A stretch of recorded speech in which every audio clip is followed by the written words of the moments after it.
Hey everybody, how's it going? How's everybody doing today?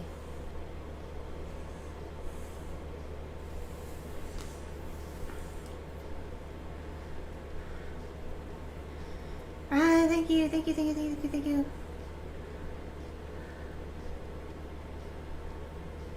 Thank you all. Hello.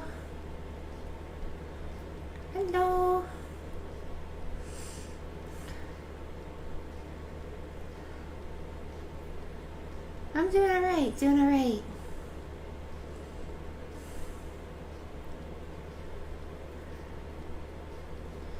Just had some dinner, and some coffee. So I should be good to go for a little bit.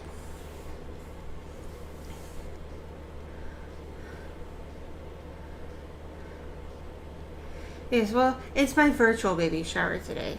I don't know if I'm going to have an actual in-person one or not. That actually really depends on the family member interested in hosting it.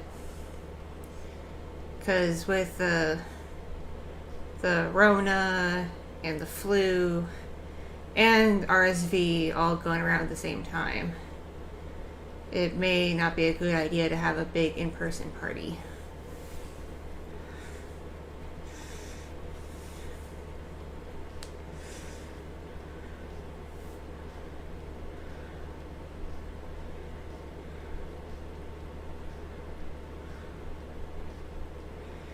It's okay if y'all just want to stop by and say hi. I'm not offended.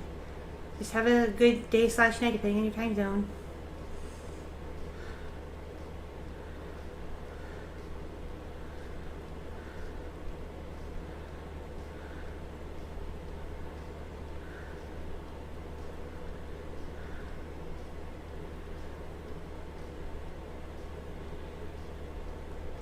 This unfortunately won't be a super long party stream because it's also my friend's birthday today, and she wants everybody to gather on her server later to play a game. And I told her I'd be there because, you know, I have an excuse for not going to in-person gatherings, but she's doing a virtual thing, so I'm like, I can't really just be like, oh, I can't make it. No, I'm gonna check in with my friend later.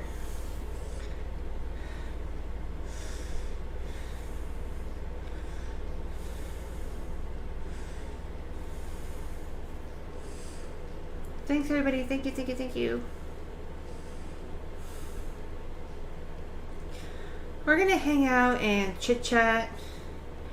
I was gonna load up Jackbox, but I got advised against doing that by some people who stream to larger crowds than I do, even. Because apparently, no matter where you stream, if it's YouTube, Twitch, wherever, there's people who seek out like Jackbox and similar games to try to troll the streamer and get their streams banned. And I don't want to risk that. This is going to be kiddo number 3.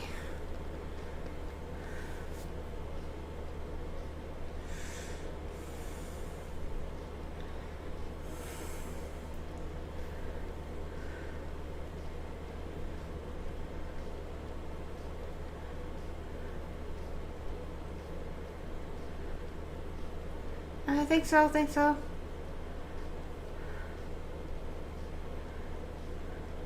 I do like Pokemon a bit. I'm not like as big a fan as I was when I was young, but I still like Pokemon.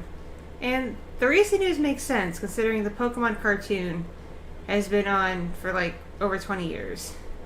It's definitely time to freshen things up.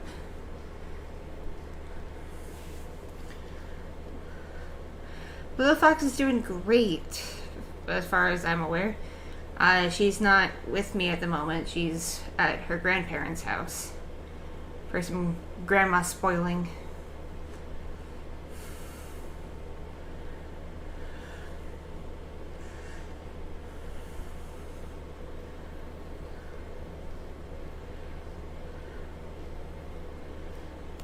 Uh, well, we know the gender already because we had that ultrasound, like earlier in the fall.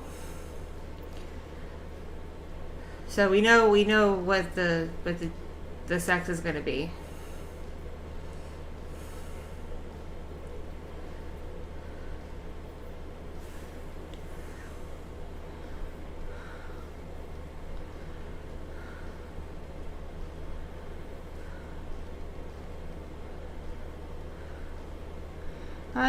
Thanks, y'all, and happy holidays to everybody. I say happy holidays not because I want to fight against Christmas, but because there's like a dozen different holidays that come up in December.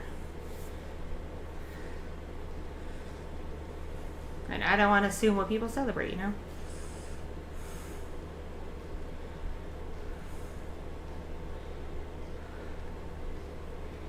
Sorry if I look a little wonky. My camera keeps tilting for some reason. I'm not really sure why. I can't get it to stay straight.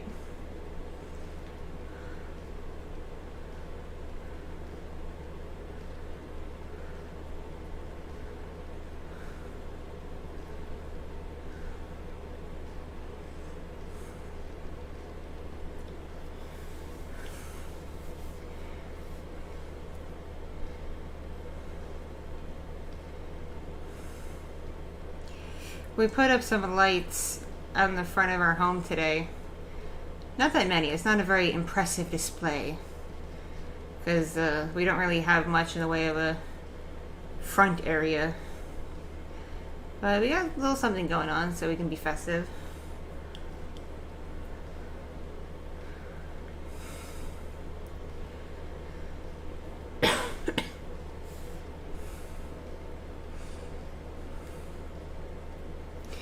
Thanks y'all.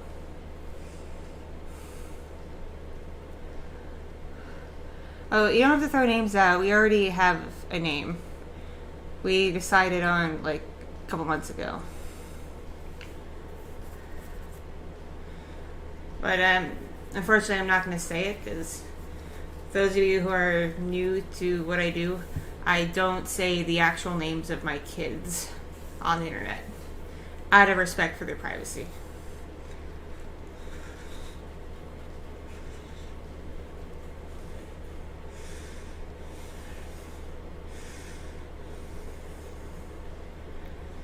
So we'll just refer for now for this little baby as being a little Eevee. Because, like Eevee the Pokemon, we don't know what it's going to be yet.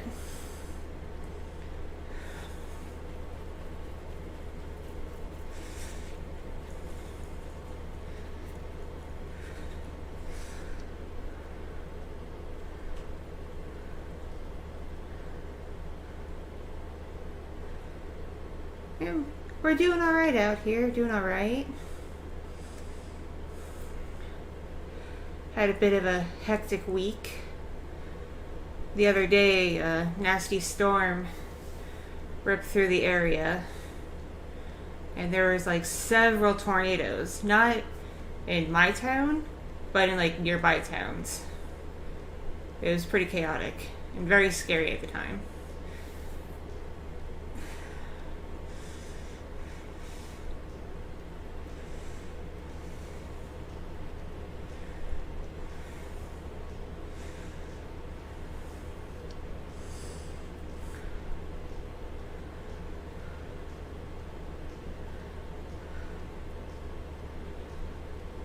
I see you, Emma. I see you. We were going with Little Bat, but as things progress, the vibes are less batty, if that makes sense.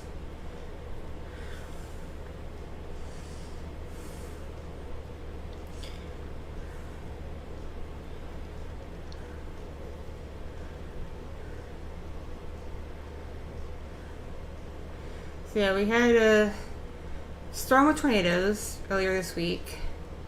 And then yesterday morning I got some unfortunate news that a gentleman I used to work for when I was fresh out of college and kept in touch with as a friend ever since, passed away at the age of 82 from a long-term illness that no one except he and his family knew about. They didn't say anything. So it kind of came out of nowhere. But it was alright, you know. During my Twitch stream yesterday, we did a little tribute to him because he was a very accomplished researcher and conservationist. So there's a lot of stuff about him on the internet to show people.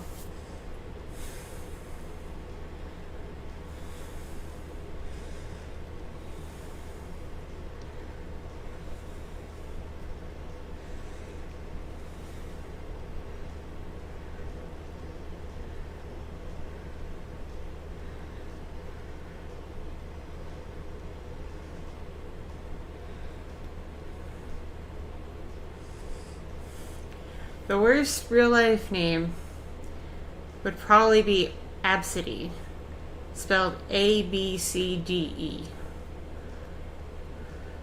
And yes, that is an actual name.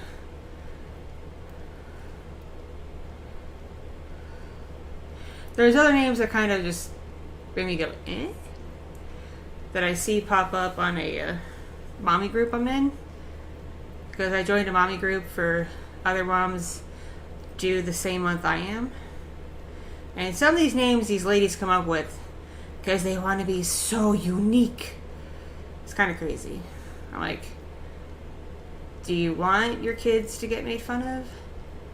Do you want your kids to get passed over for jobs because potential employers can't figure their names out?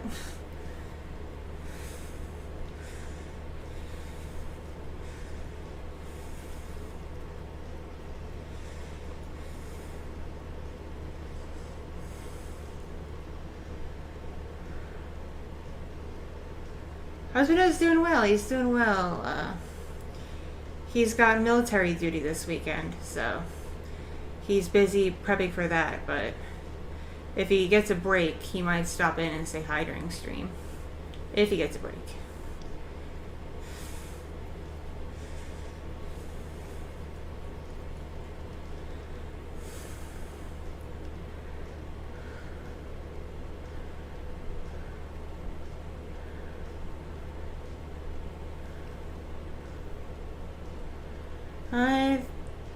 Thank you, WC, thank you, Wyatt. Appreciate ya.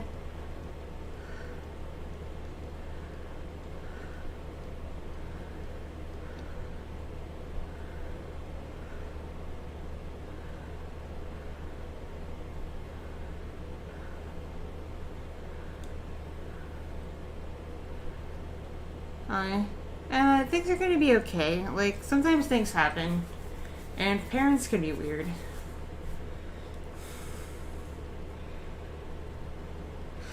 Like, now that we've moved, we're trying to work on, like, stronger boundaries with my parents. Because my mother in particular likes to assume that she can just stop by whenever with barely even, like, prior notice. And then she'll, like, get offended if she, like, comes over and we're asleep or we're busy with something, or we're just heading out the door, and she'll be like, oh, I texted and left a message that I was coming over, you guys. And it's like, yeah, like 5 minutes ago. That's not really enough notice when we have things to do.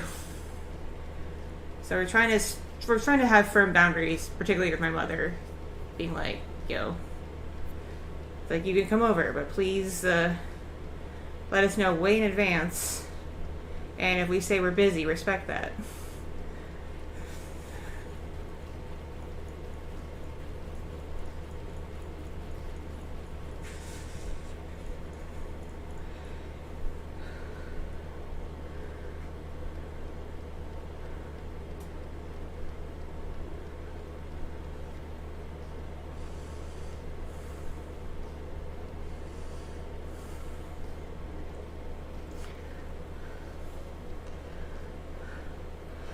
Sleep well, Spartan.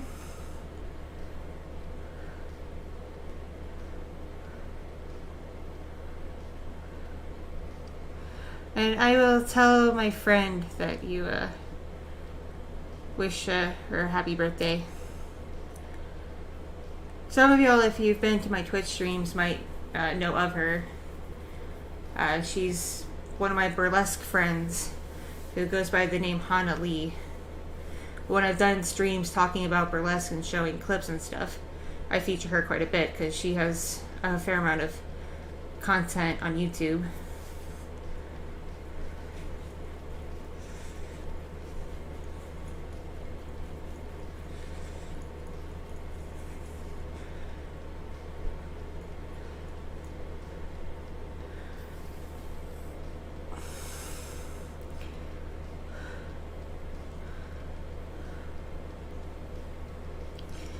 Hello, everybody joining.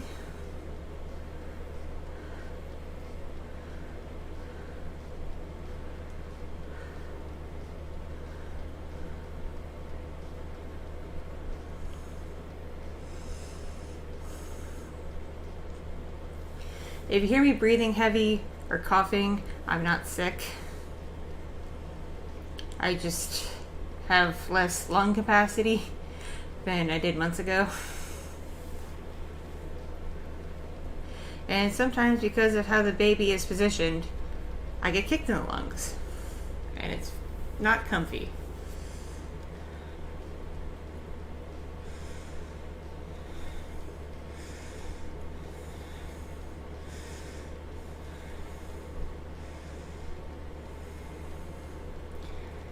Hello everybody joining.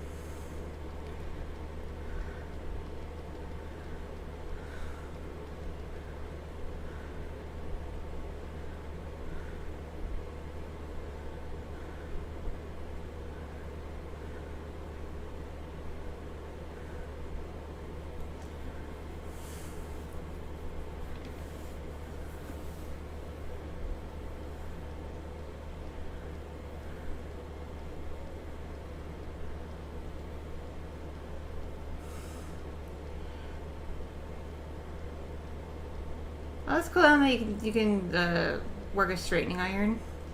Just make sure you put protective heat treatment in your hair. Because if you do it often without a protective cream or spray in your hair, you can very easily fry your hair, and especially the ends, and it gets all frizzy. So you gotta be careful with that. I learned that the hard way in college. Not only did I frequently straighten my hair, because I got really into being like a screamo scene girl, I also bleached and dyed it a lot. And that combination just was very bad for my hair.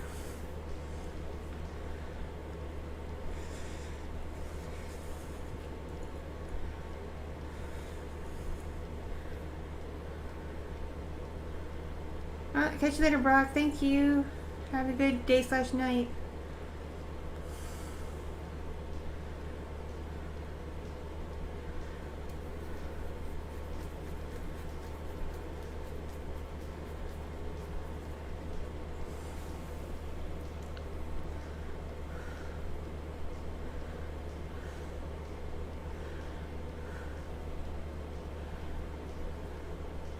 I used to straighten my hair a lot when I was younger because it came in like not quite curly, but definitely with some waves to it. And that just was not the look to go for if you wanted to be like a scene goth lady. You wanted like voluminous straight hair in different colors. But since I got older, my hair just started coming in straighter. It's kind of peculiar. It still like has a little bit of a wave at the end, like it curls out, but most of it's pretty straight. My hair is just really thick though. I have like legit biological Jufro.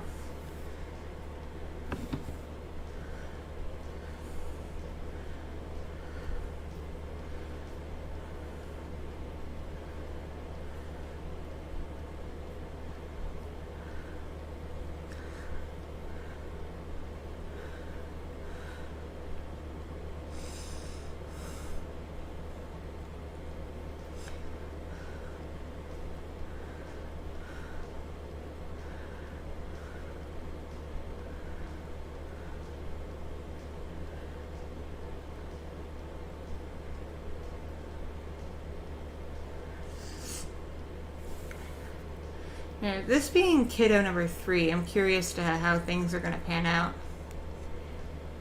Because I think this little one and Fox are going to have a good relationship. Because little Fox is only 2.5 years older than this one. So even when this little one is a toddler, Fox will still be young enough to properly play with them and have a relationship. My older kid, however, is 6 years older than little Fox and will be about 9 years older than this little one. So by the time this little one is old enough to be a little person, which in my experience tends to happen around 4 years old, my eldest is just going to be too old to really do much with this little one, aside from babysit.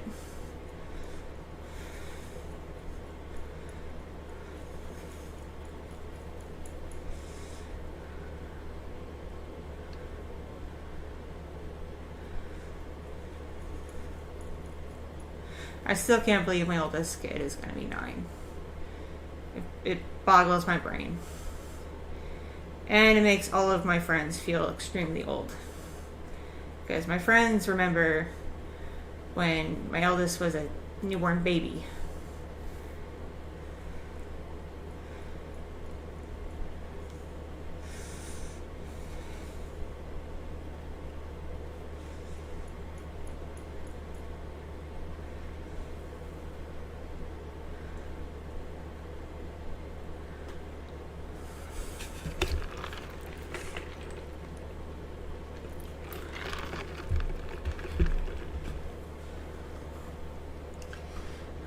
Soda cup ASMR.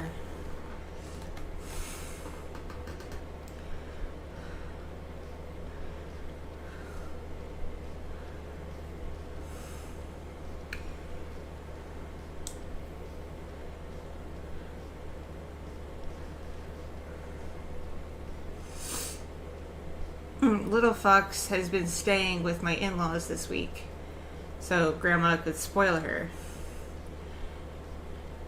And the one benefit is, according to Grandma, little Fox has gotten back on a better sleep schedule, which I hope continues when I get the little one back, which should be, I think, on Sunday. Because for a while, little Fox was staying up as late as 3, 4, 5 in the morning, just fussy and not wanting to sleep, despite being put to bed at 8 o'clock at night. So if you're wondering why my content had just kind of stopped happening in between some issues with my pregnancy and some life stuff, I'd been dead ass tired from keeping up with little Fox all night, every night.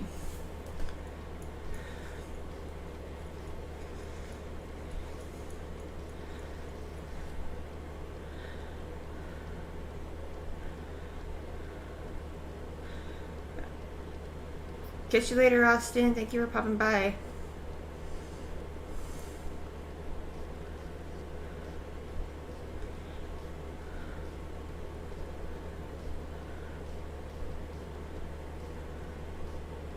I am not missing the bird at all. The quiet in the house is magnificent. Granted, when I have the kids, it's not, and they're awake, it's not quiet, because they like to play and listen to their music and watch their movies and stuff, but it sure beats the screaming of the bird.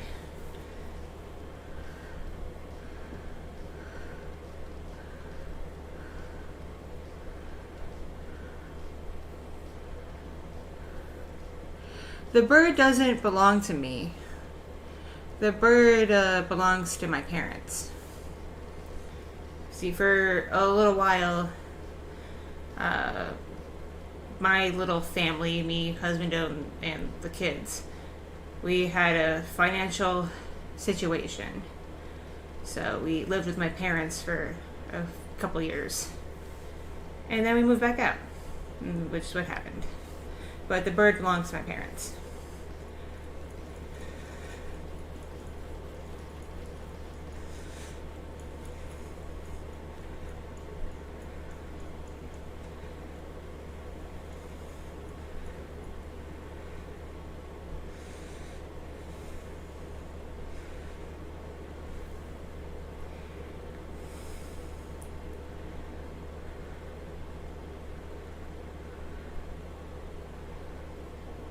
Hey, Mickey. No, Bird is very much alive. Bird just doesn't live with me.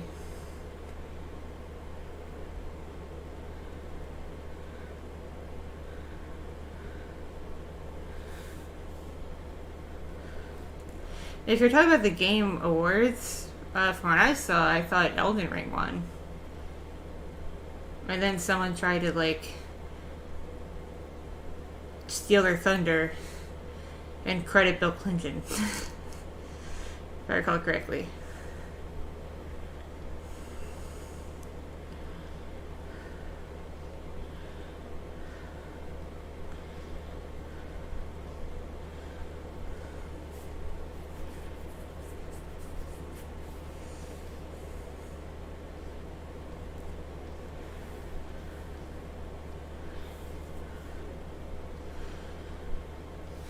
Now that it's officially winter break for my eldest kid now.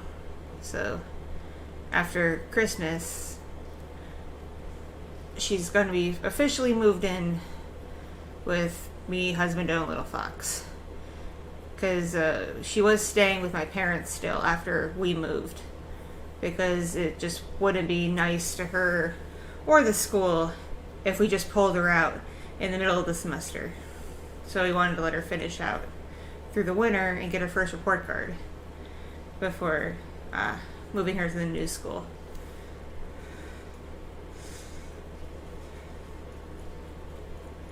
So she'll be full-time with us and starting new school in January.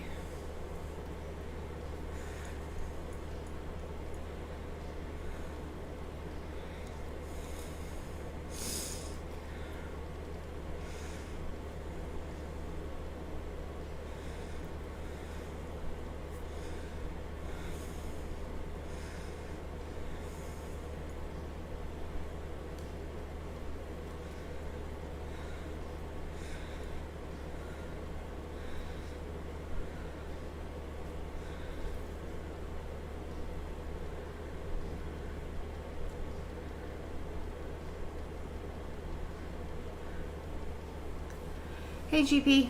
Yeah. This is actually kid number 3. It's kind of crazy.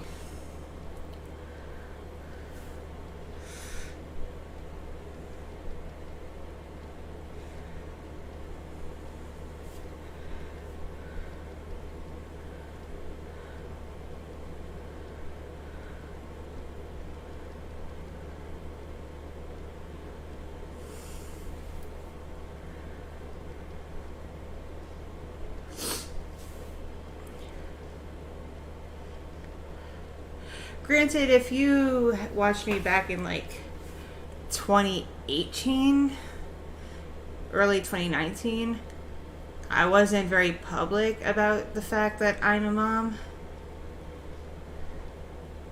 It wasn't until I think sometime in 2019 that I came forward publicly on the channel about the fact that I had a kid. Because I got pregnant with my second in late 2019. And she was born in 2020. So when I started the channel, I only had one kid.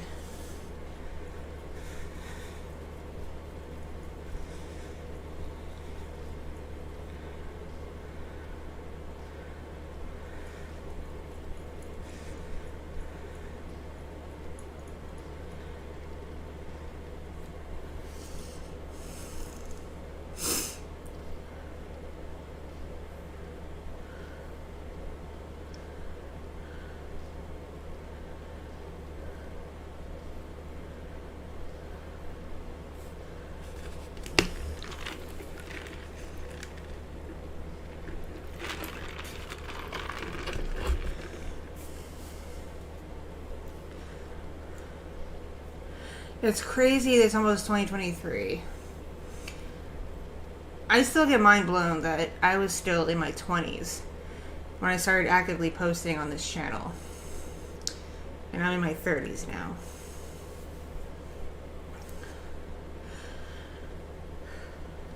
My day was alright. I didn't get as much of a nap as I would have liked. But I'm managing. I had some coffee.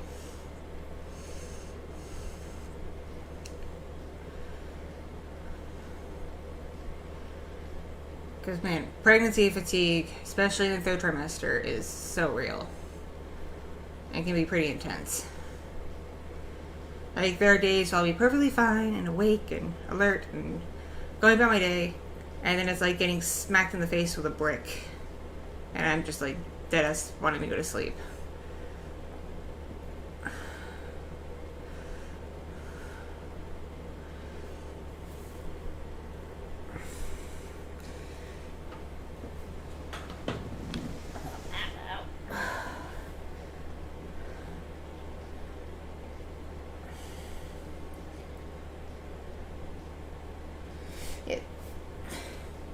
For all intents and purposes, 30s is not old.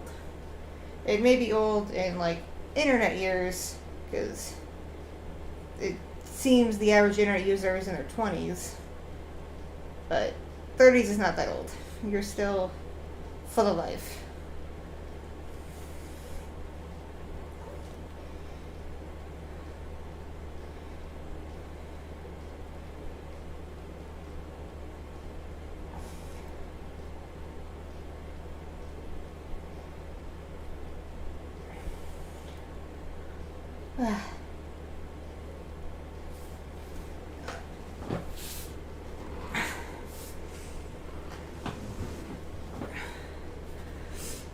Oh, thank you, Craig. Alright. I gotta BRB, y'all. Don't go anywhere. I just really gotta go potty. The coffee is catching up to me. I'll be right back.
Alright, I'm back.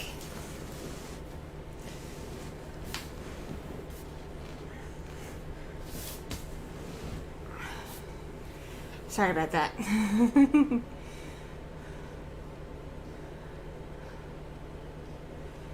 We're talking temperature. Let's see. Let me check my weather thingy. Right now it says it's in the 40s at like almost 7 o'clock in the evening. During the day I think it was in like the upper 50s. It's Fahrenheit, not Celsius. I don't know what that is in Celsius. That's pretty average for December where I live.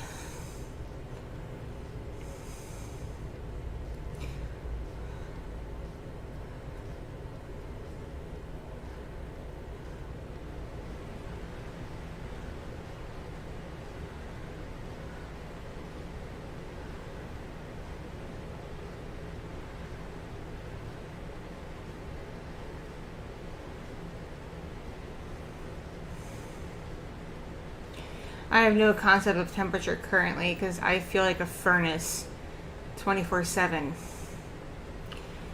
We have the heat on because everybody else is cold, but I am melting. Like, I'm legit sweaty, like if it was like summertime.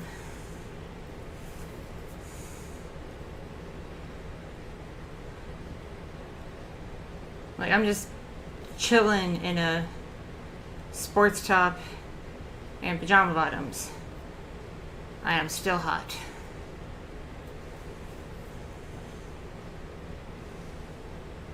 Thank you, A. Wallens.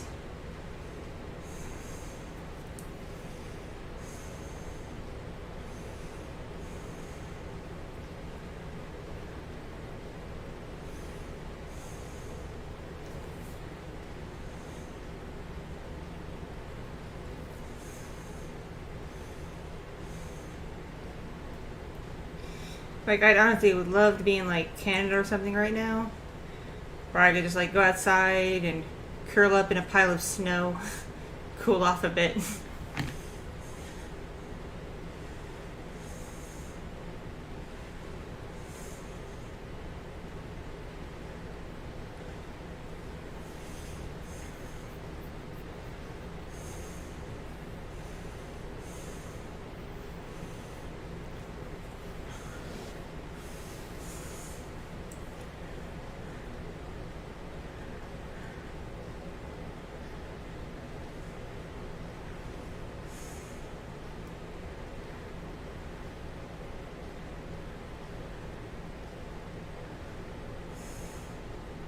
Especially of Canada, I follow quite a few Canadian YouTubers and content creators. And a lot of them are talking about moving to the state I live in. And I'm just like, why? I get it. There's some tax benefits if you make a lot of money. Keyword, make a lot of money. But aside from that, I'm like, why would you want to live here? The traffic, if you want to live somewhere where you can actually do things, the traffic is terrible. Housing prices are outrageous, but I guess it doesn't matter if you're rich. And the local politics in these towns that people want to live in, it's crazy. It's crazy politics.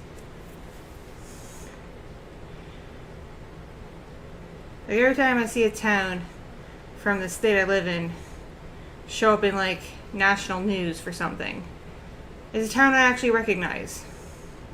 And I'm like, really? Really? I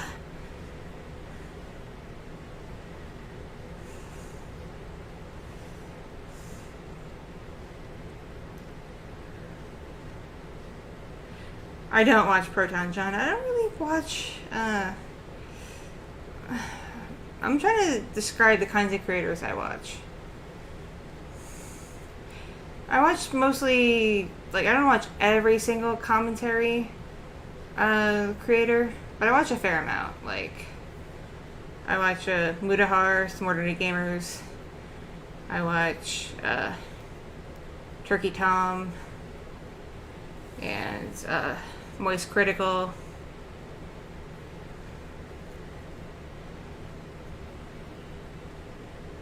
I watch like those guys. And then sometimes when I want to like look at like current events or history, I'll like put on like JJ McCullough and stuff like that.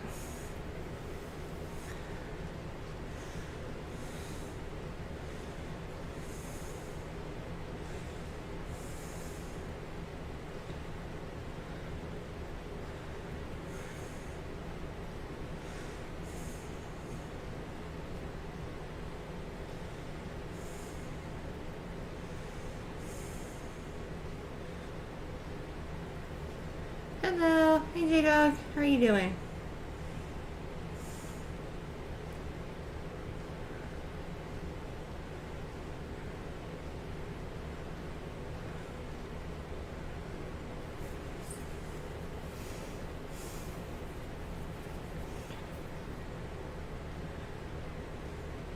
Yeah, the other day I was listening to the Ordinary Gamers podcast, and he was talking about how he's considering leaving Canada to go to Texas.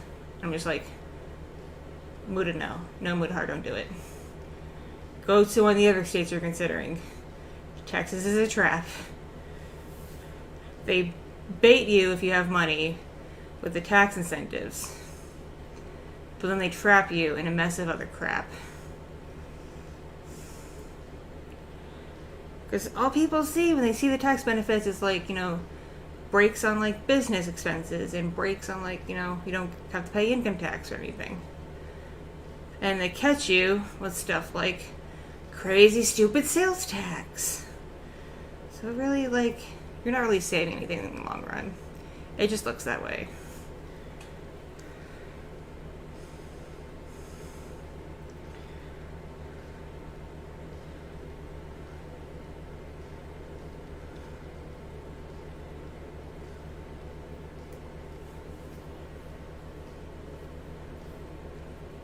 Oh, catch you later, Mickey. Have a good day/night.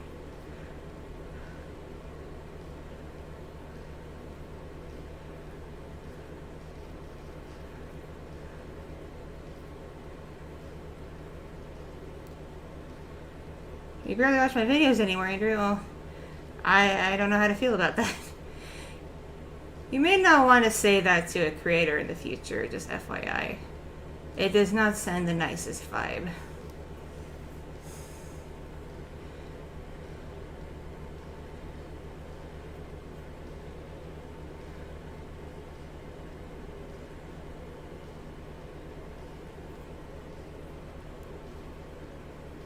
It's all good, it's all good. Like, sometimes you say things without thinking about it. I get it. But yeah, from a creator's point of view, when someone says, like, oh, like, I haven't seen you in a while, I barely watch your content. It's like, oh, okay then.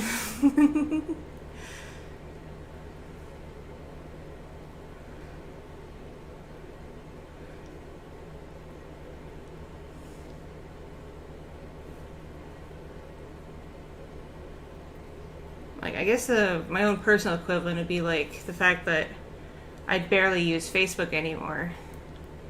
But I don't really say that on that platform.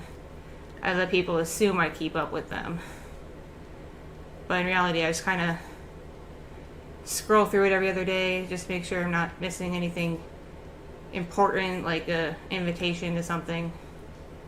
Or some of my old bosses keep in touch via Facebook and making sure that they're not posting potential jobs I might be interested in. Stuff like that. That's all I really use Facebook for. But I'm not about to tell like my friends and family on there. It's like, oh, good to see you. I know this is happening to you. I barely read your posts anymore.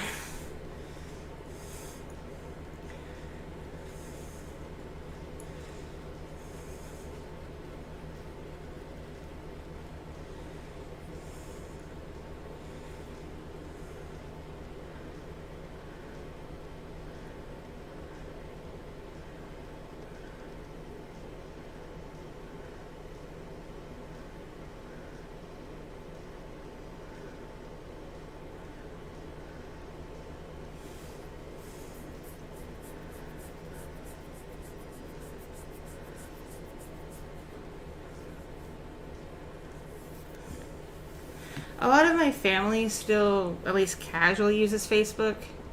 And I have some friends who just, for some reason, still prefer to post what they're doing on Facebook over any other platform.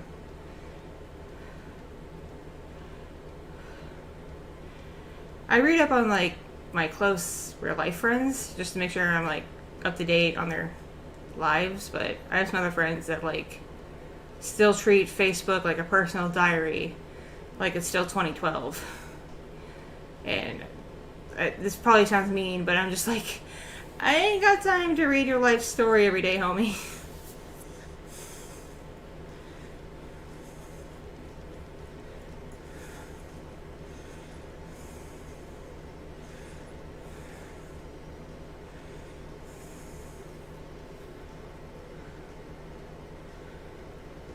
I check both Twitter and Discord pretty much daily. I post more on Twitter usually, but I still like check Discord at least like once a day if I can, to make sure I'm not missing any like DMs or anything. I'm not active in many servers though. I used to be, but I got kind of bored. Plus, for some reason, Discord servers, especially ones with a lot of people, tend to attract a lot of drama, and I ain't about that life.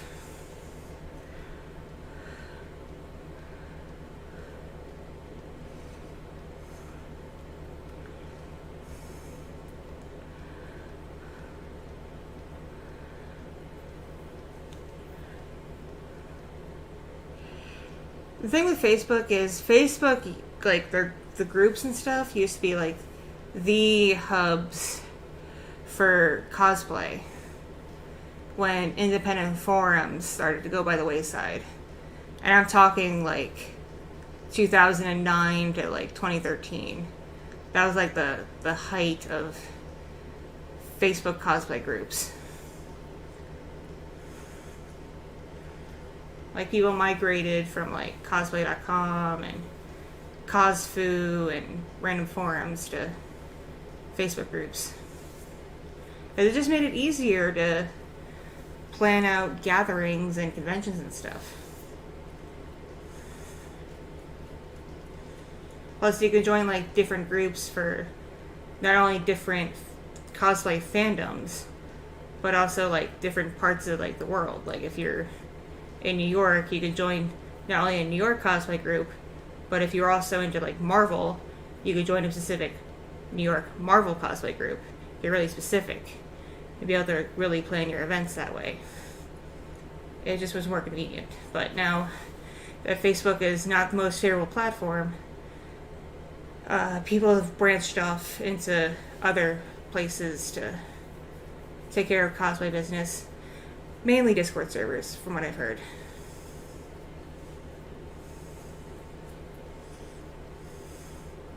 I don't really do group cosplay anymore unless it's with my IRL friends.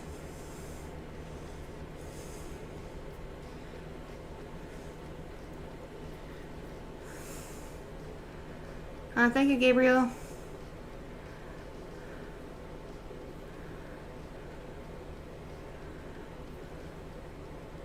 I want to get into Mastodon, but I've heard from friends of mine who've been using it for a little while, like even before the meltdown of Twitter, that it's not very friendly for not safe for work creators and sex workers.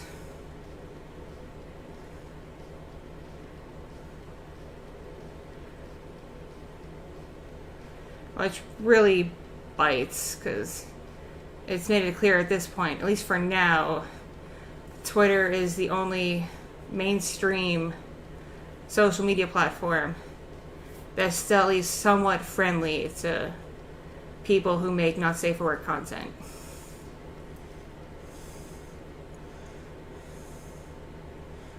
I say for now, because who knows what Elon and his team are going to do.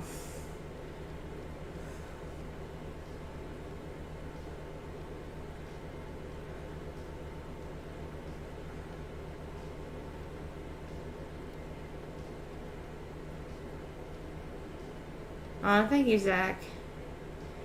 I love all y'all's, like, internet homies, like, my internet crew.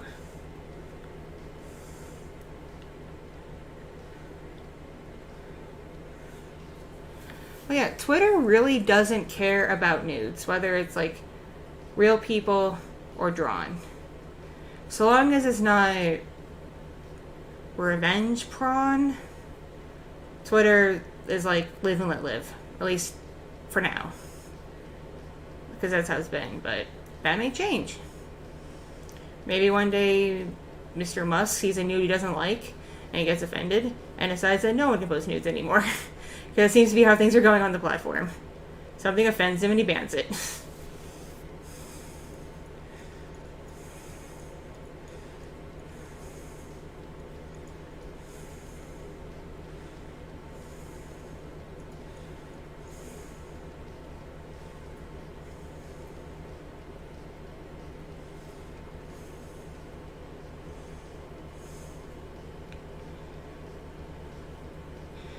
Like, from what I've seen, the only thing you can't do on Twitter as a not safe for work creator or sex worker is if you do, like, in-person stuff, even if it's, like, legal where you are, you can't, like, post your ads on Twitter, basically.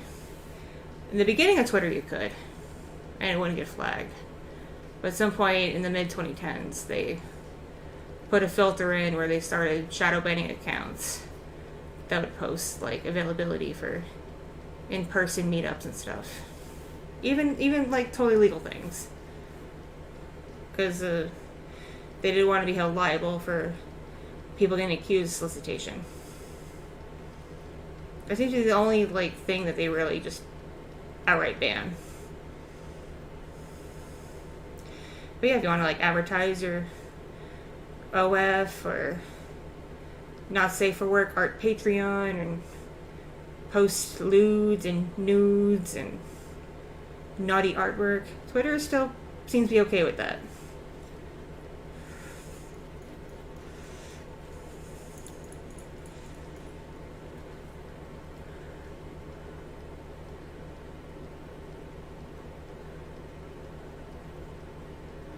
Hey MLP.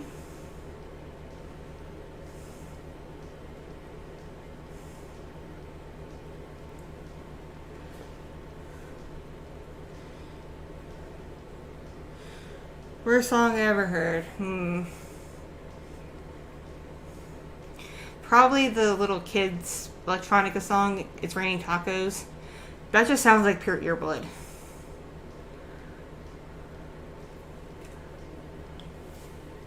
It is like legit earblood.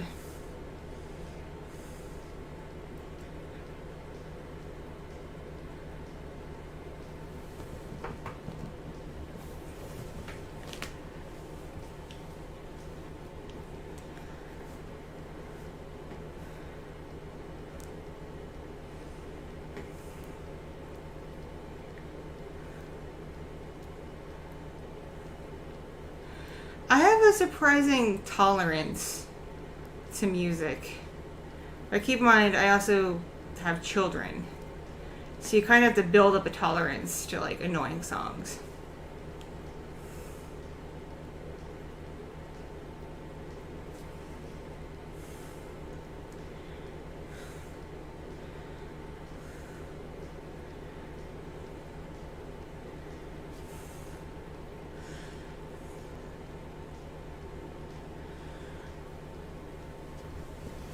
Now, if you want, like, good kids' music that's not all earblood, surprisingly, the Wiggles have some decent tracks.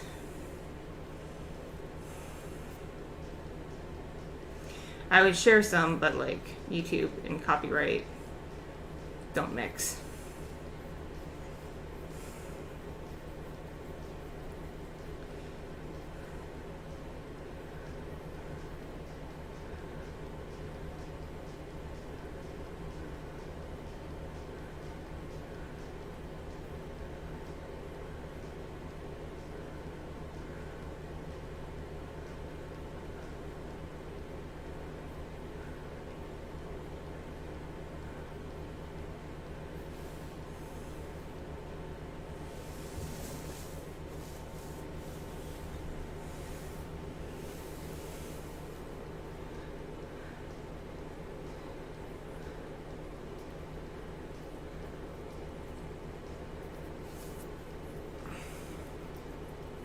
Like the Wiggles version of We Three Kings.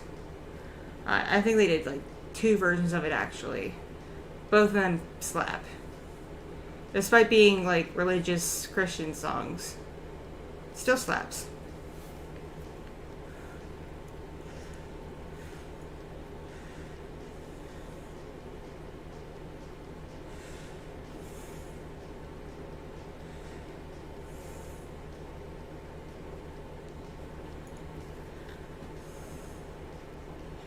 Fruit salad. Yummy, yummy. Oh, that song gets in my head. That song, the hot potato song, Do the Propeller, Apples and Bananas. Lil Fox really loves the Wiggles.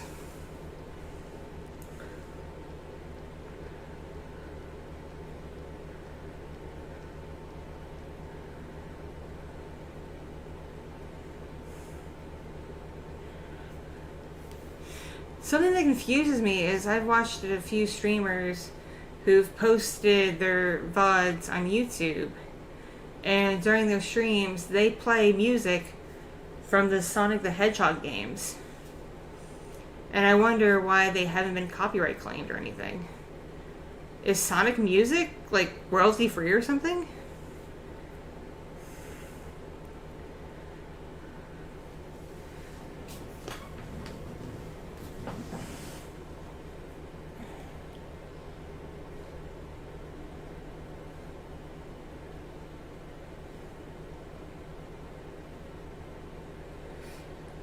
I've heard music from Sonic Adventure 1, Sonic Adventure 2, I think Sonic Heroes.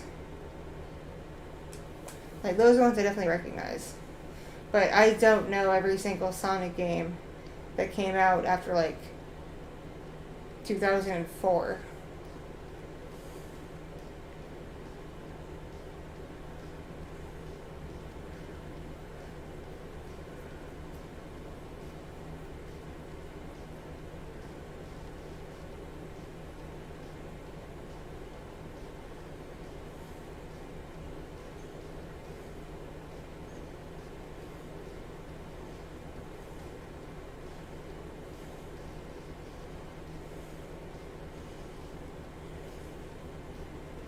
Like, I'll be watching a clip from this one streamer's VOD, and all of a sudden in the background I hear, like, Live and Learn, or Shadow's theme, and I'm like,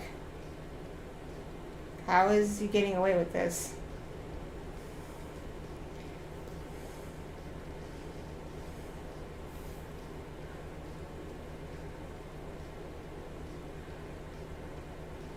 I'm kind of baffled because, from my understanding, like, Nintendo still has a hand in the Sonic franchise ever since, like, Sega and them merged way back when.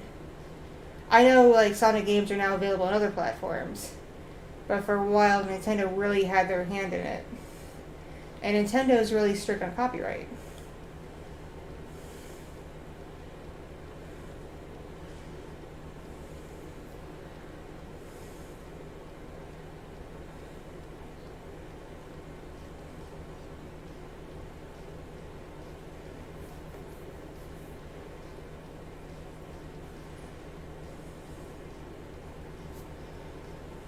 I remember the hype from when I was a kid with the Sega Genesis, and you would turn on the system and load your cartridge, and before every game started you just get the Sega and you get all hyped.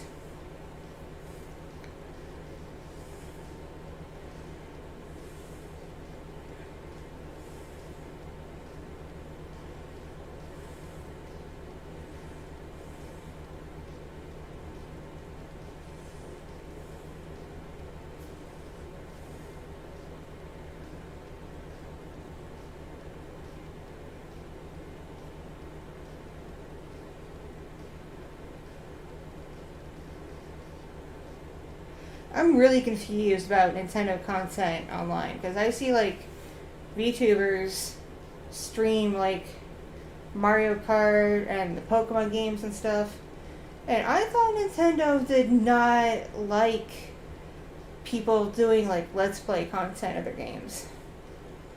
Did they like loosen their grip recently or something?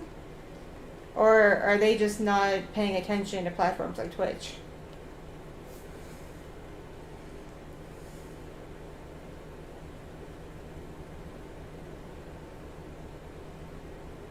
Like, that's part of why I haven't been in much of a rush to look into capture cards. Because the only system I even somewhat play other than PC is the Switch. And my understanding was Nintendo's not too nice to creators and streamers who try to use their content.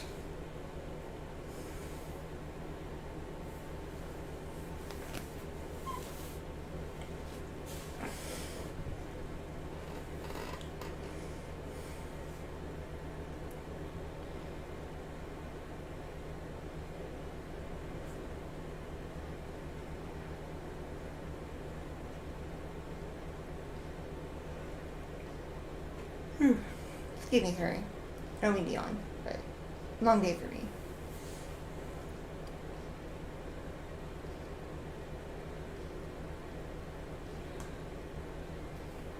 Well, that was the argument for years that, like, streamers and YouTube videos and stuff showing playthrough of the games was, like, free advertising.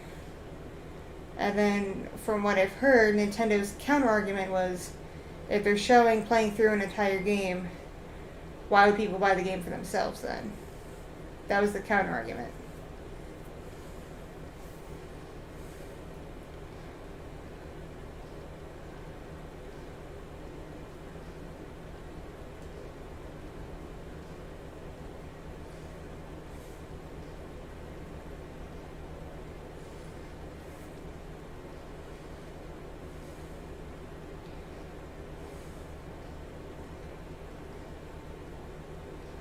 Yeah, the other one I heard was also about the music. I remember that one. Because the music industry is, like, psycho-controlling.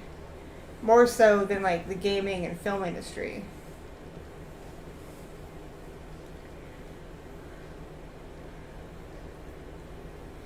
Like, the music companies will get litigious if they feel threatened. It's why, for the last several years, you don't see music video contests at anime conventions anymore. It used to be a common thing. It used to be like a big event at anime conventions to have the anime music video contests. But after a couple of big cons got threatened with lawsuits by major music labels, most conventions, at least the big ones, stop doing the contests.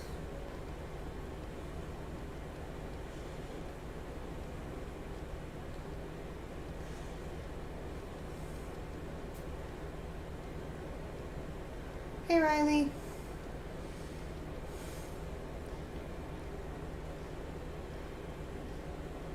Thank you, Tana.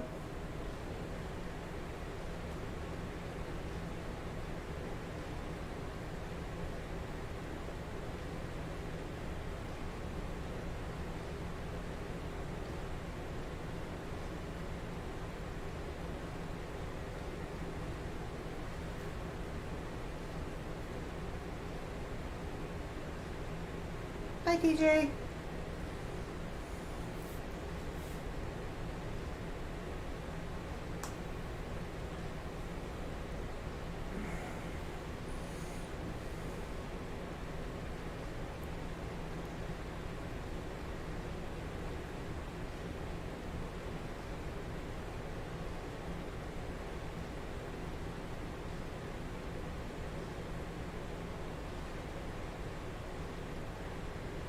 And I remember when so much content got restricted on, like, YouTube and stuff in the early days of YouTube. Like, you wouldn't believe how many things you weren't allowed to put on YouTube in, like, 2007. Basically, like, one major company called Viacom, who owns several movie studios, a lot of TV channels in America and a couple of music companies caught wind of people uploading content involving stuff they owned. Even like people doing it in fair use, like parodies and reviewers and stuff. And they were still like, oh hell no, and threatened YouTube with major lawsuits if they didn't like outright ban people using their content. So for a long time, Viacom stuff in particular was not allowed on YouTube. It's obviously not a thing anymore because I see stuff for like MTV shows and Nickelodeon shows and stuff like that all the time on YouTube. But for a while, in the beginning, Viacom was very scary.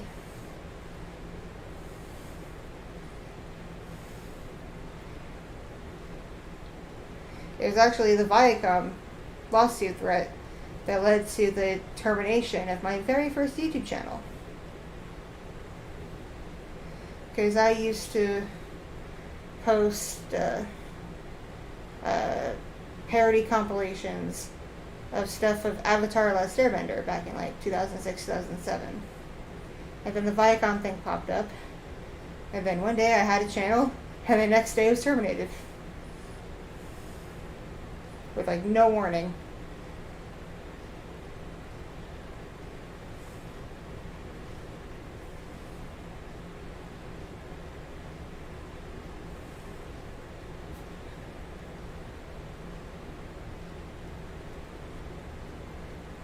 Catch you later, Nicole. Do I like Sasha the Neko? She's alright. She's maybe not be someone I'd be friends with because she's a little obsessive and manipulative. But she's cute. She's still cute.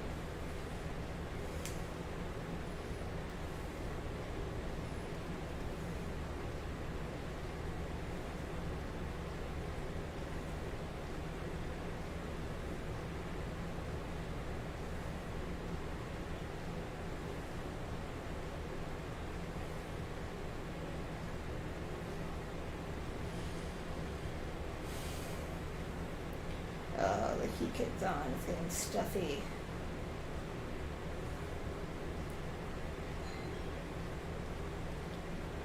Why is there a ding dong at my door? Why is there a ding dong? Who's ding donging? Hope I'm gonna get it.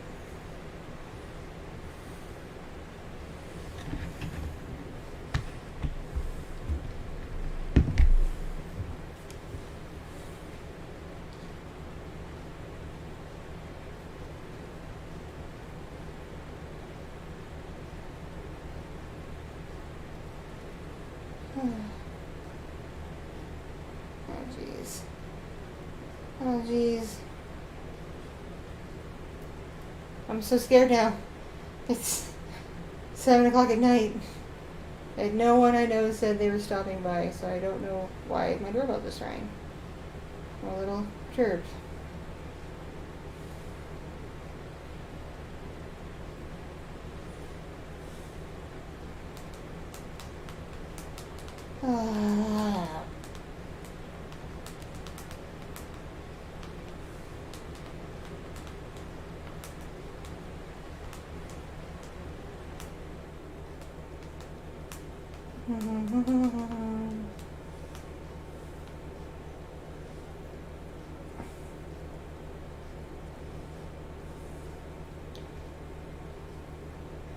Thank you for the hugs. Thank you very much. I'm gonna see, maybe it might be Amazon.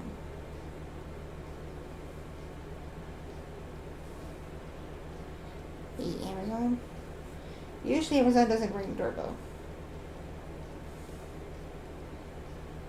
Thank you for popping by, Nathan. Have a good night / day.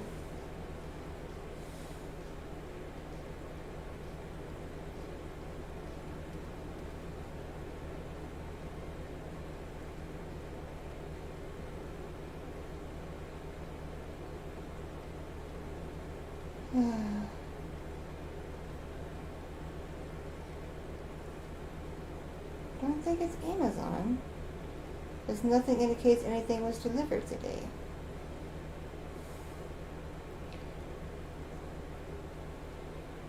Hmm.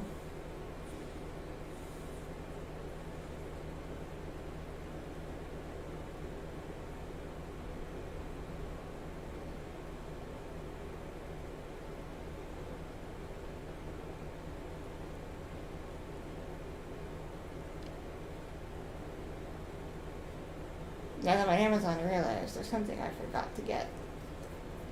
Forgot to get something for little fox.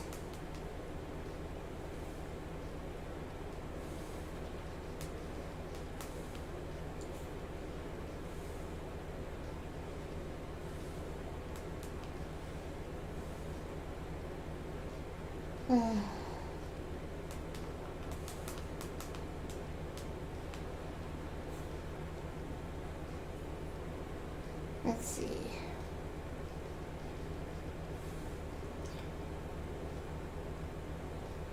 Koishi's doing great, doing great. Her health is, so far has been looking better.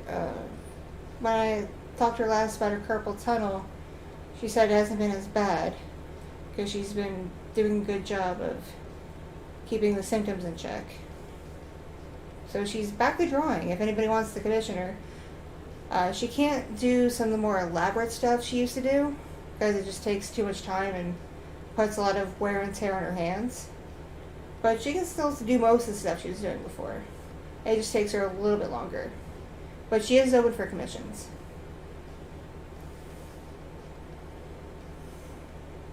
It's alright, Zach. I knew exactly what you meant.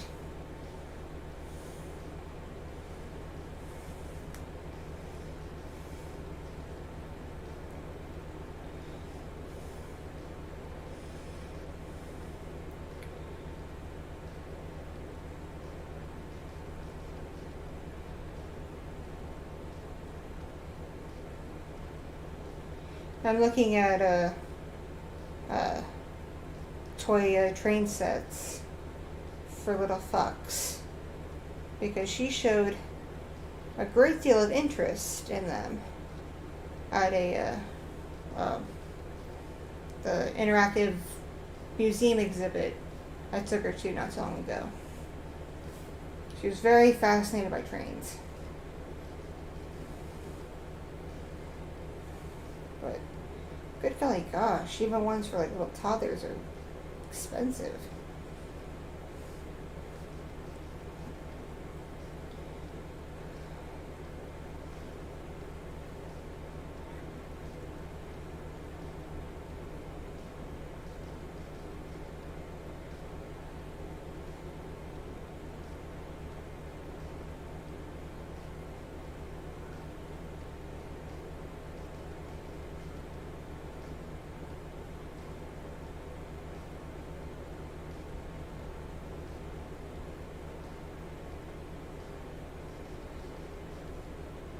Yeah, Koichi, she's not active online as much as she used to be because she is busy doing stuff with her new partner.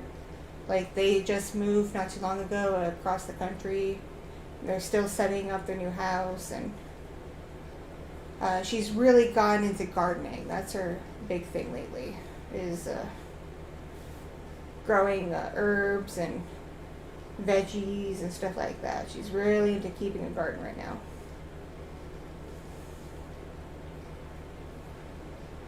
And earlier this past year, her cat Taco passed away. And Taco was like 15. She's had a Taco most of her life. So that hit her pretty hard. It was like literally like losing a family member. And then along with Taco, an actual family member of hers passed away. So she got like a double whammy earlier this year.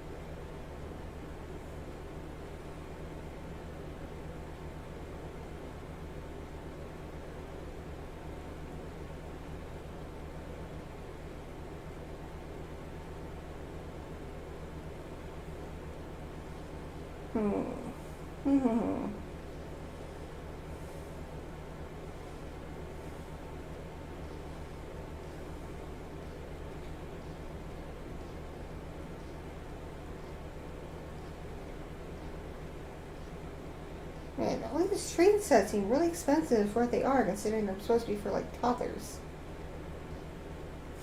Maybe I'm just a cheap ass. I don't know.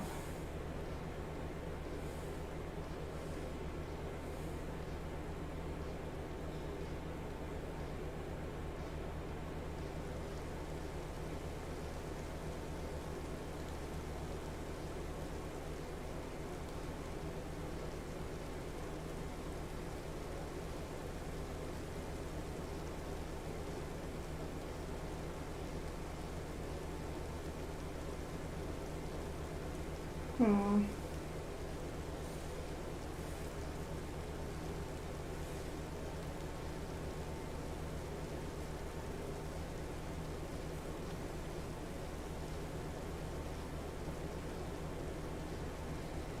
Yeah, I'm not looking at an electronic one because little Fox likes to take those little electronic motorized toys and mess with them. So I'm looking more towards stuff she can like manually manipulate.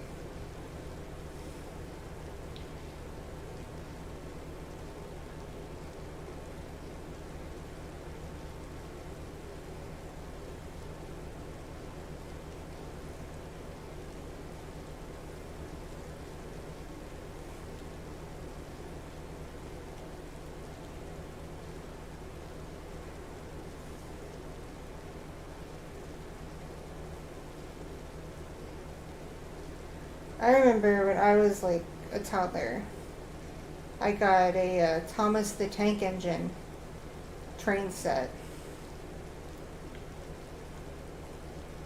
And it was put up in a nice display for me to receive as a holiday gift.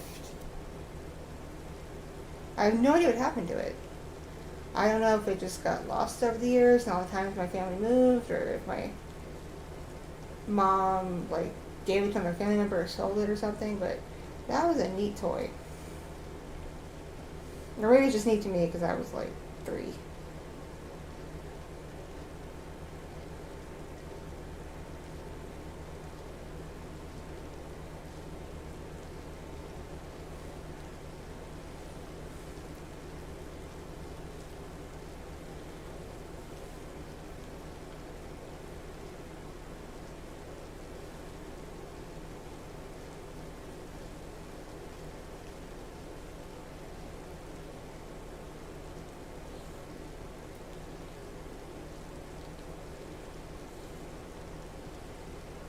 Hmm.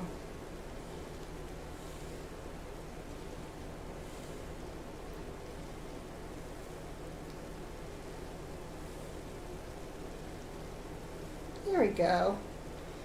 This one has a lot of reviews, and they're positive, and it's not stupid expensive. And it comes with a way to store them. Perfect. Yay. Yay me.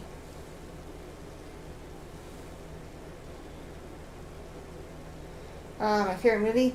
Oh, that's tough. That's real tough. Hmm.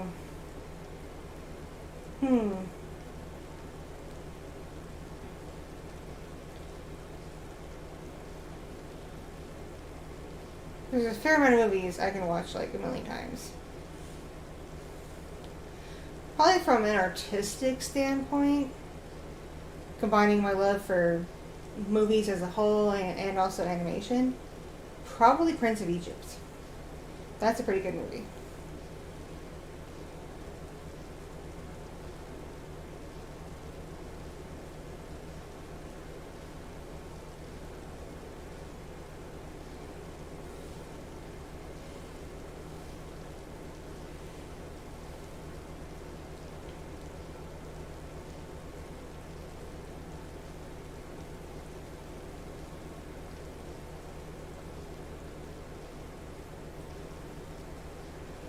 Whoo-wee. Whoo-wee.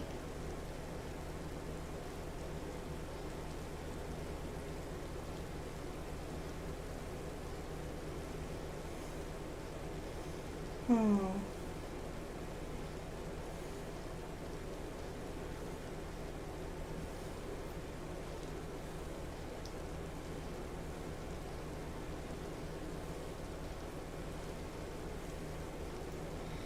I just remembered when I was a child, not a young child, an older child. There was this kid in my school who kept exclaiming things like "Zooey Mama" whenever he was impressed or surprised. And then it caught on, and like everybody was doing it. And the poor teachers got so annoyed.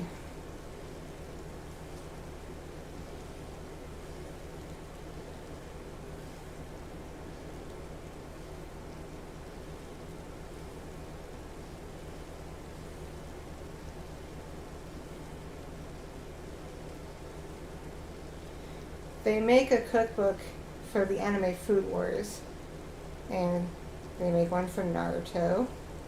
Okay then. And Final Fantasy. Okay then. I'm getting a lot of ads for cookbooks because that's what I got my mama for the holidays. There's some cookbooks. Not anime ones. Like regular normie ones, but getting a lot of ads for anime cookbooks. I don't know how that would work.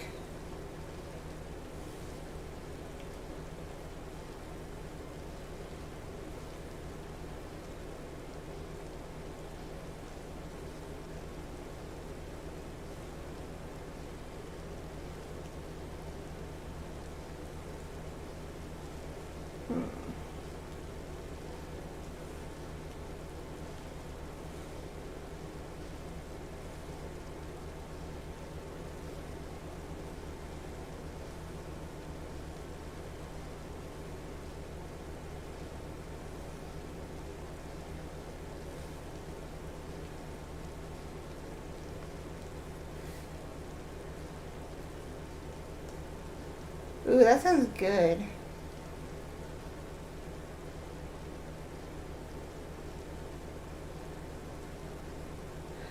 I like some gothic characters. I think in the past several years, they've gotten a bit too common and overhyped. I liked it more when it reflected reality and that they weren't like the most common thing. At least like real goth style characters. Because now you could argue with the boom of e-girls and alt-girls and stuff like that, that goths are more trendy.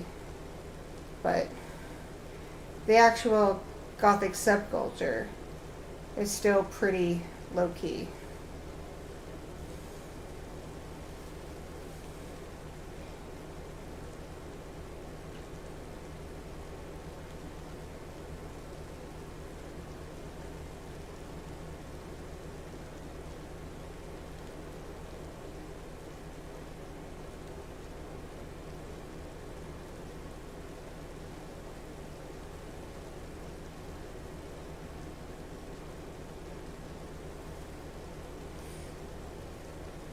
Because the gothic subculture isn't just about aesthetics. That's a common misconception. It's not just about, heavy eyeliner and wearing like mostly black and chains and things like that. It's also like the music you're into. That's a big part of it. It's like what music you listen to.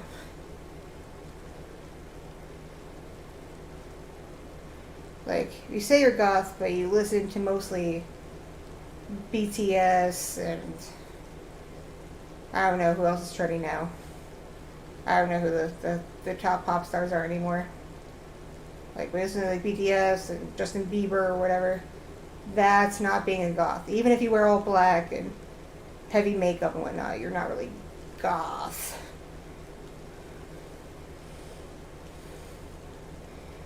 Goth is more like different types of metal music, certain genres of rock, a lot of electronica, depending, not quite the poppy dance electronica you hear in nightclubs, more like trance wave and things like that.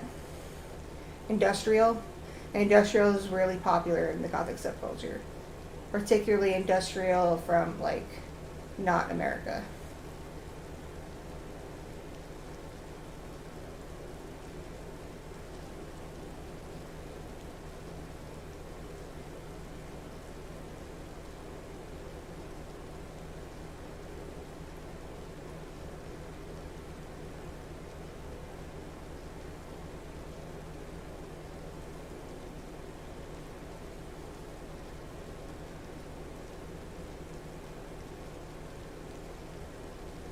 I'm not gatekeeping. I'm just describing the subculture. Because Gothic subculture started in music fandom. People started emulating what these underground music artists were doing aesthetic-wise. And it became its own subculture.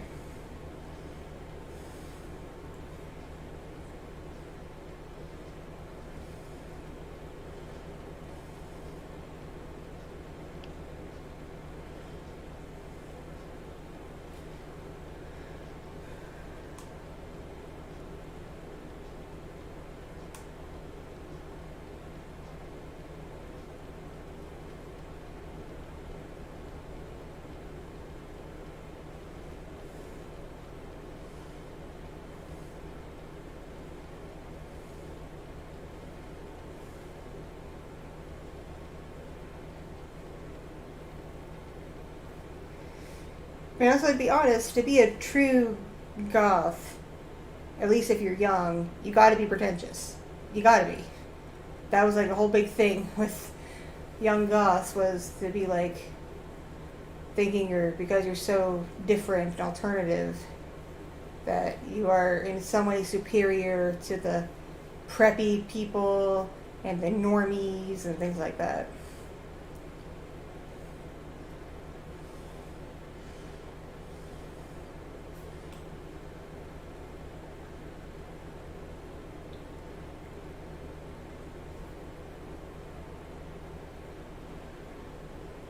Like, particularly hating on, like, preps is what it was called, was really, really popular among, like, gothic teens in the mid-2000s.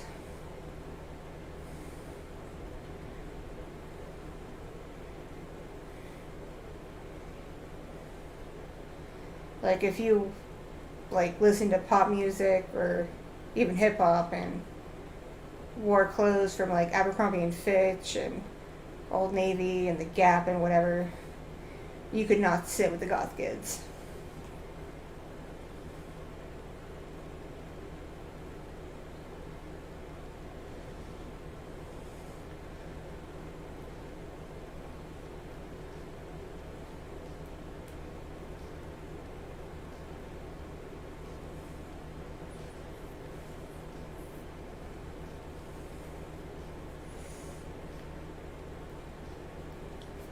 Wednesday Addams is, I'd say she's more new goth than classic goth.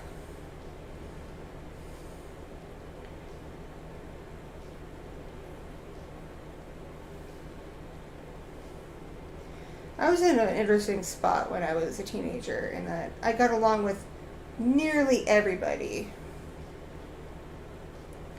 Mostly because while I did sometimes adorn a more gothic aesthetic, I generally kind of kept to myself, but I was definitely a nerd. But I wasn't obvious about being a nerd. So I was able to just kind of blend in with different groups and talk to everybody.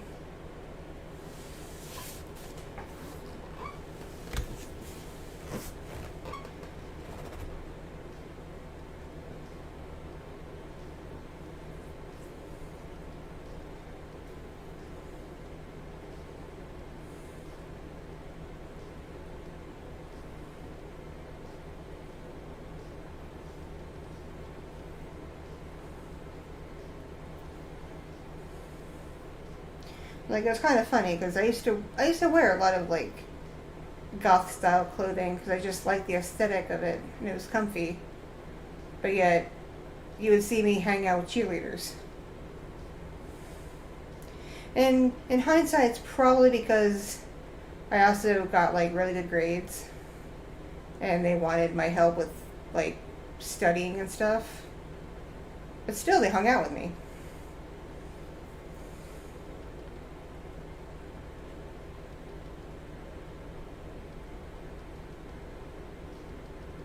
Well, yeah, like, the OG Wednesday Addams from the comics and the original show predates modern goths, definitely. But if you want to refer to her more recent incarnations, especially the new one on Netflix, how she's portrayed is more like new goth, proto goth, than the classic goths of like the 80s, 90s, and early 2000s.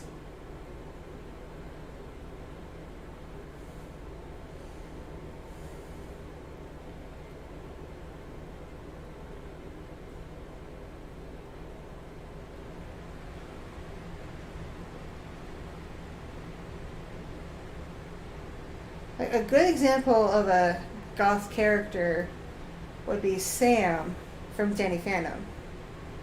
Because not only did she have the goth aesthetic, she would drop reference to the fact that she liked music genres associated with the gothic subculture.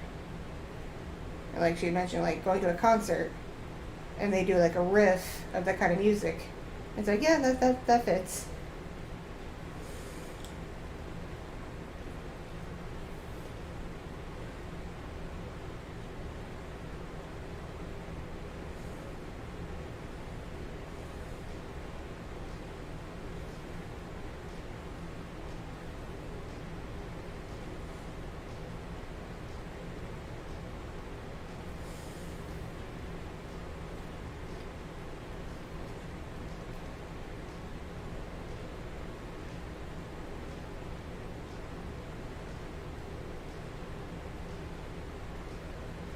The interesting thing about the gothic subcultures in the 2000s, there are a lot of spin-offs.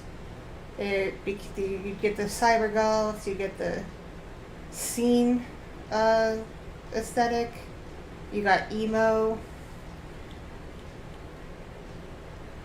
You then also started getting the pastel goths, where it was still like styled like the goth stuff, but instead of being all black, it was pastel colors.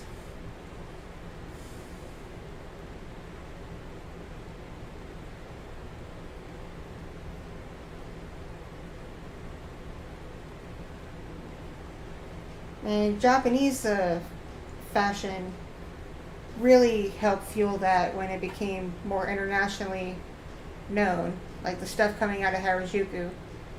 That really helped push the gothic subculture to split in different ways, particularly the introduction of Gothic Lolita. Because that introduced very feminine aesthetics and frills and things like that, which made the gothic subculture even more open and friendly to women.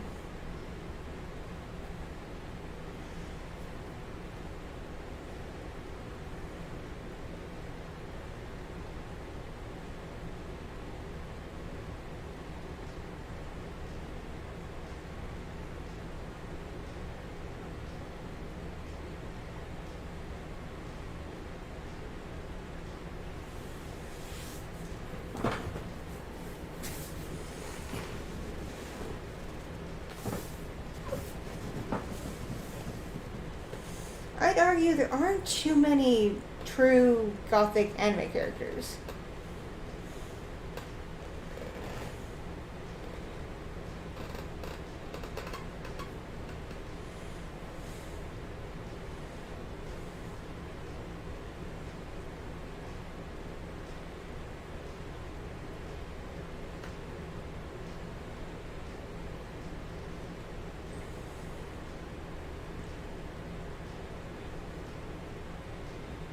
Ah, yes, Gwen Stefani. She really did wonders introducing Japanese street fashion to the international world, particularly to like America and England and whatnot. Even though a lot of street fashion in Japan, particularly Harajuku street fashion, was inspired by British punk fashion initially. I don't know why I know these things. I really don't.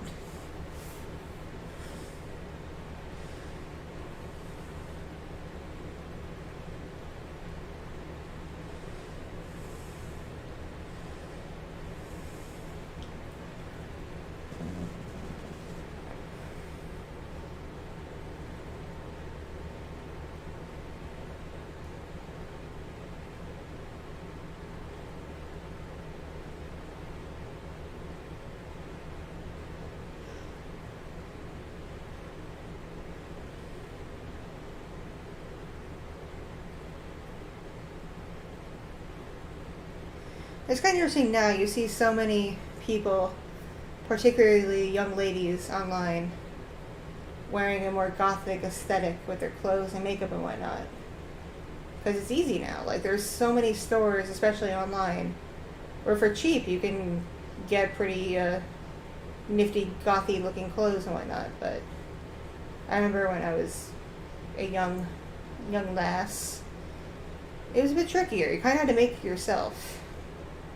Like, you'd have to, like, you know, cut up old band t-shirts and mess around with, like, dyeing jeans a darker shade of black and just thrifting a lot and messing around with clothes.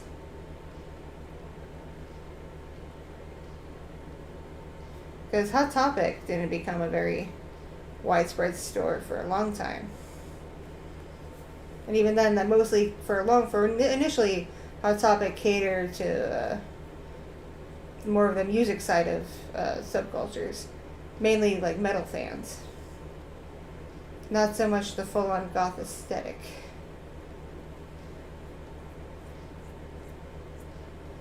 The only store I ever knew of when I was young that catered to like people who like the goth aesthetic and punk, even things like that really cater to subcultures. I don't know if they're still around, but their store was in Greenwich Village, New York City, and they were called Trash and Vaudeville. And they had an online store in like the early 2010s for a while. But again, I don't know if they're still around, especially after the pandemic.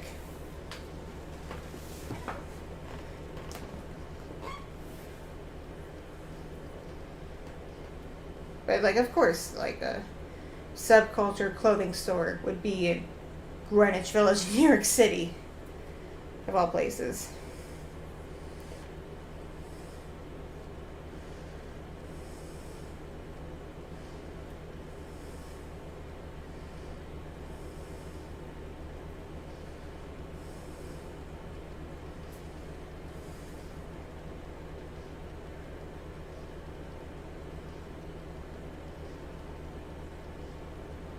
Alright, stay awesome, Zach. Catch you later. Have a good night/day.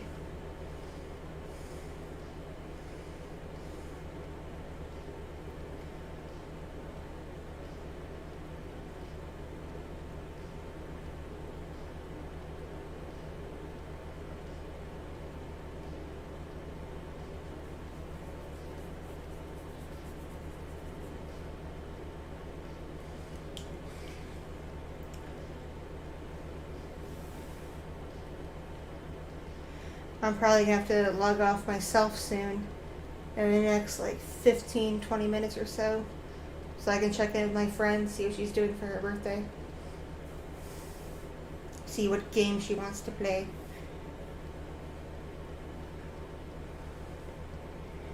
So I don't know if we're doing just a general like online party game like Gartic Phone, or if she wants to do a D&D campaign. I have to see what she wants to do.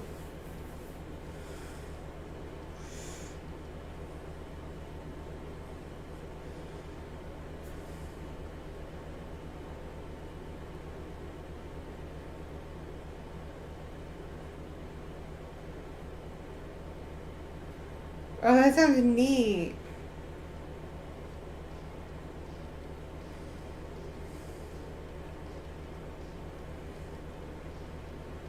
Another business, I'm not sure if they're still around, I'd have to check at some point, that I only knew of online, was a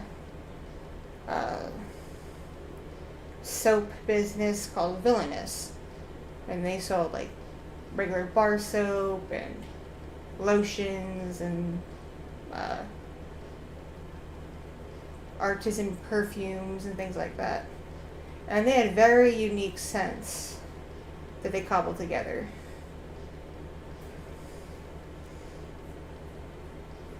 Like they had this one fragrance called Antihero that supposedly they used essences of like leather and tobacco and things like that into the perfume, and then also into the soap and whatnot for it.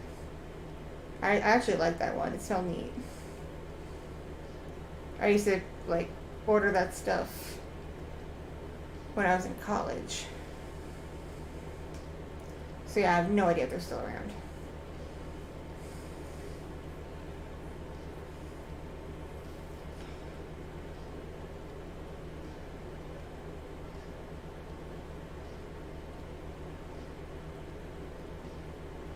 I figured it'd be common and stuff for like dudes, but way back in like 2008, 2009, I had never heard of that stuff being used in fragrances for ladies.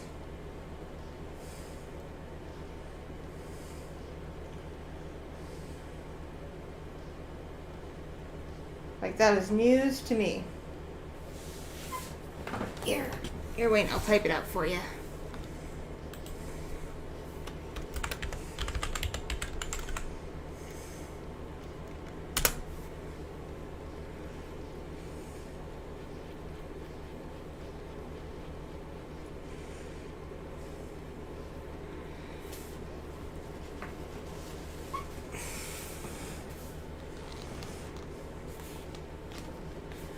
I remember when the Lush company that does like soap and stuff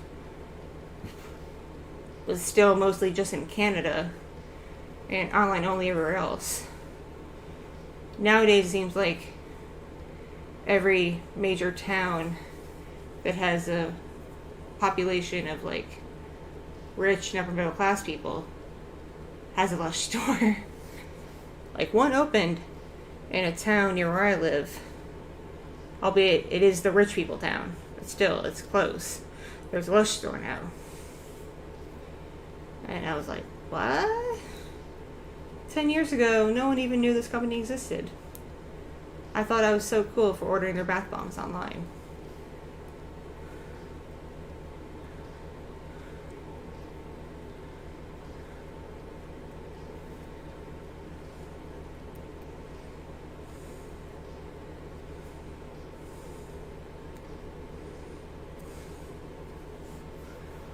And I remember the days before, like, video tutorials and things like that for, like, the makeup interested people.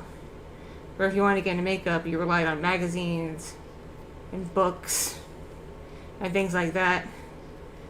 And a lot of looks in those things were wholly inappropriate for someone in, like, high school.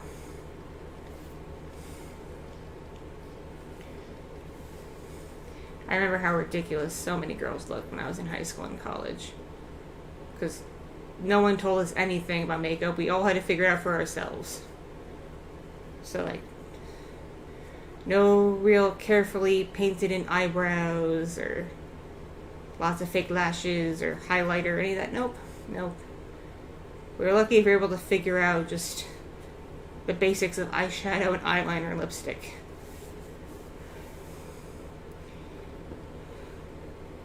The only styling of eyebrows I remember were the people who made their eyebrows, like, super thin and then penciled them in. I remember that. That was about the extent of the eyebrow makeup in, like, the late 2000s, I remember. And then, like, starting in the early 2010s with, like, YouTube tutorials and stuff, people got, like, more fancy with their makeup.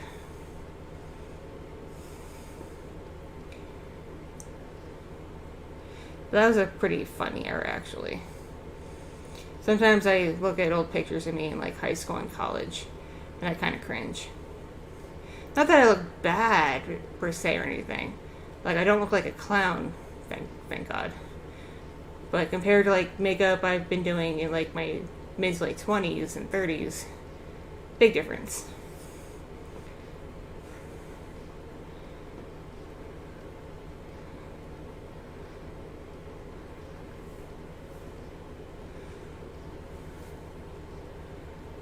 Nope, not my first pregnancy. This is baby number 3. I have a almost 9-year-old, and a 2-year-old.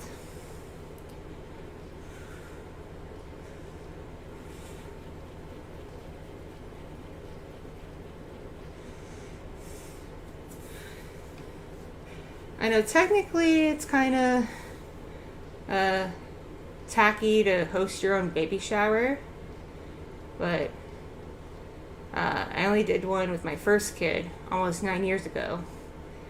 And that was an in-person one hosted by a friend of mine. And it got kind of ruined by the person I was in a relationship with at the time. He kind of really soured the party. And then I didn't do one with my second because half that pregnancy up until birth was 2020 when Corona hit and like nobody was gathering or doing anything. So it's been a while. So it kind of feels like in a way I'm starting from scratch all over again. Because needless to say, this little one wasn't exactly planned. Not quite. So we were like wholly unprepared. We still kind of are. There's still some stuff we need to get. Because a lot of the clothes, particularly the clothes from my 2-year-old, we gave away to family who had their own little one that was born like a little less than a year after my 2-year-old was born. So there's a lot of like stuff from like the first 6 to 12 months in terms of like clothing in particular that like we don't have anymore that we'll need to go back to stocking up on. We have like big things like crib and car seat and stuff like that, but it's like the little filler things that we don't really have anymore, like the little baby clothes and bottles and stuff like that.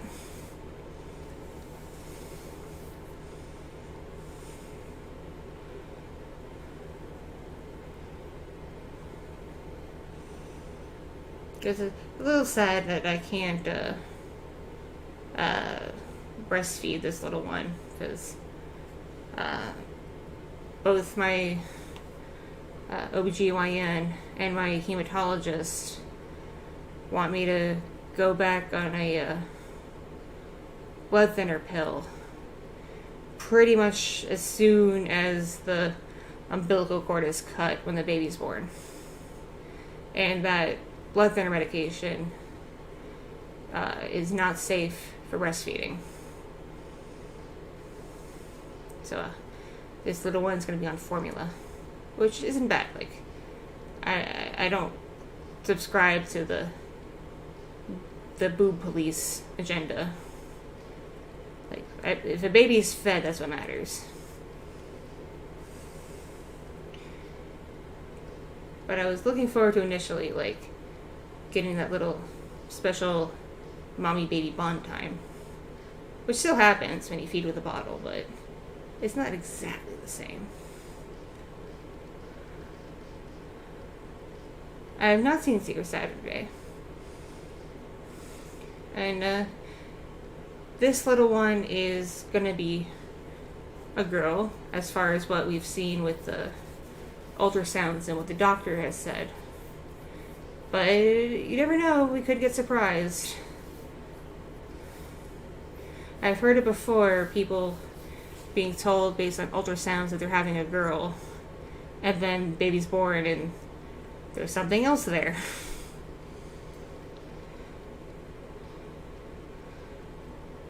We do disposable diapers, particularly the hypoallergenic ones, so for all of my kids have been born with very sensitive skin. But we just don't have the means of keeping up with cloth diapers.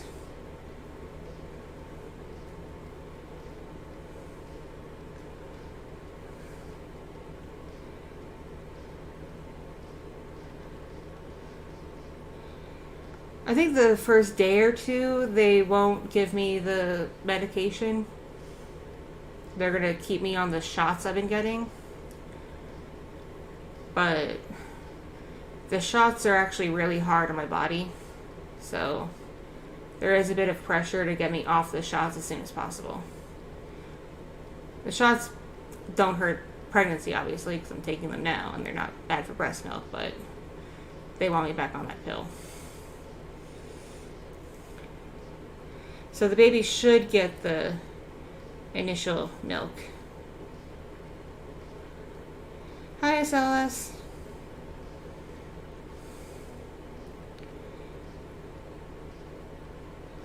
And we are stockpiling on formula. We've got a little bit of a collection of cans already. There's a fox next to me because it's kind of a meme. My 2-year-old's nickname is Little Fox. And for a good long while, I used to have her with me when I would stream. Like, she would be in the same room, like, hanging out. She's not here right now, but it's become a meme.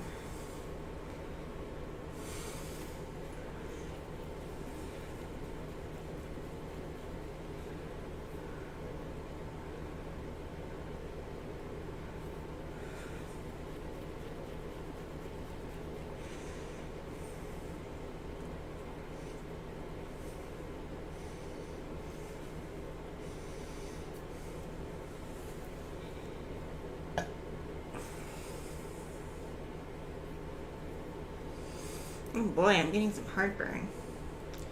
I'll have to take some Tums here in a bit.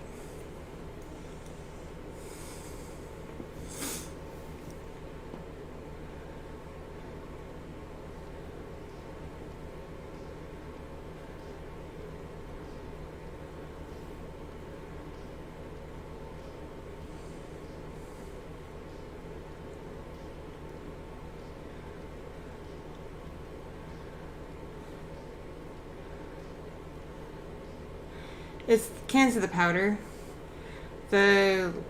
Most companies, the liquid formula comes in like these plastic bottles.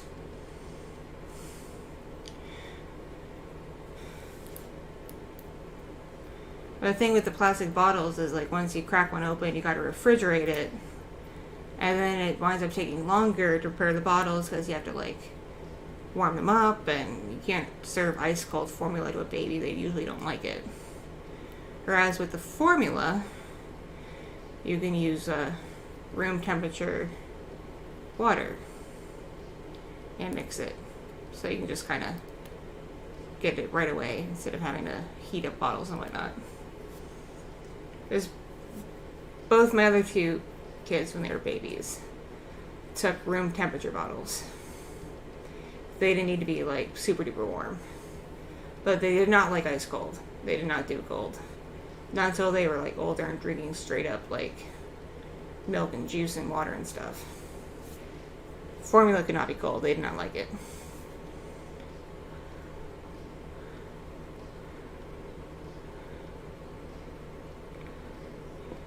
Hey, Chaos.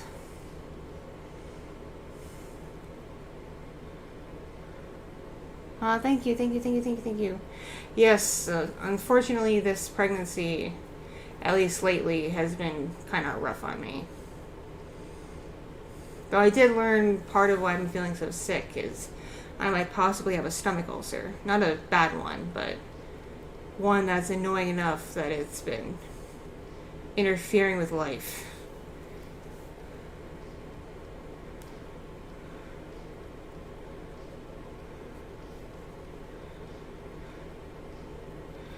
I am hoping to have at least 1 or 2 audios out before Christmas. I can't make any promises because it really depends on how I'm feeling, but I'm going to try.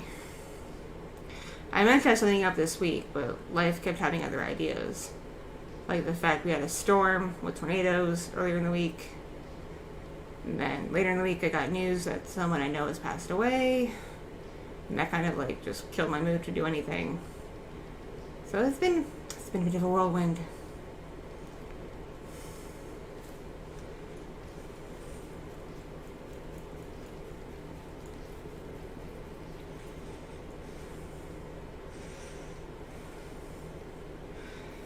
It's kind of crazy. I have like a mild ulcer, and then I also have pregnancy-induced anemia, which hopefully now that I'm on a prescription iron supplement, that pretty quickly it should build up enough to curb the anemia.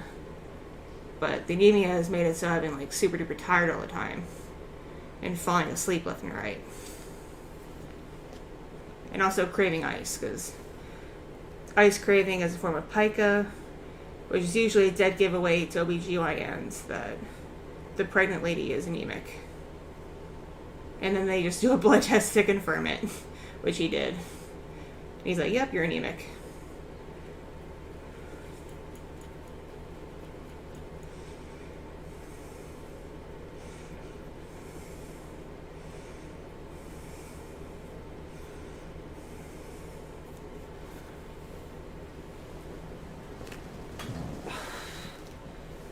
Thank you. I know my good fans and followers understand what's going on and don't mind if I take time off. But, like, I feel bad if I go a long time without putting content out. Because I like to keep busy, you know? I like to be productive. And when I can't be productive, it kind of just weighs on me.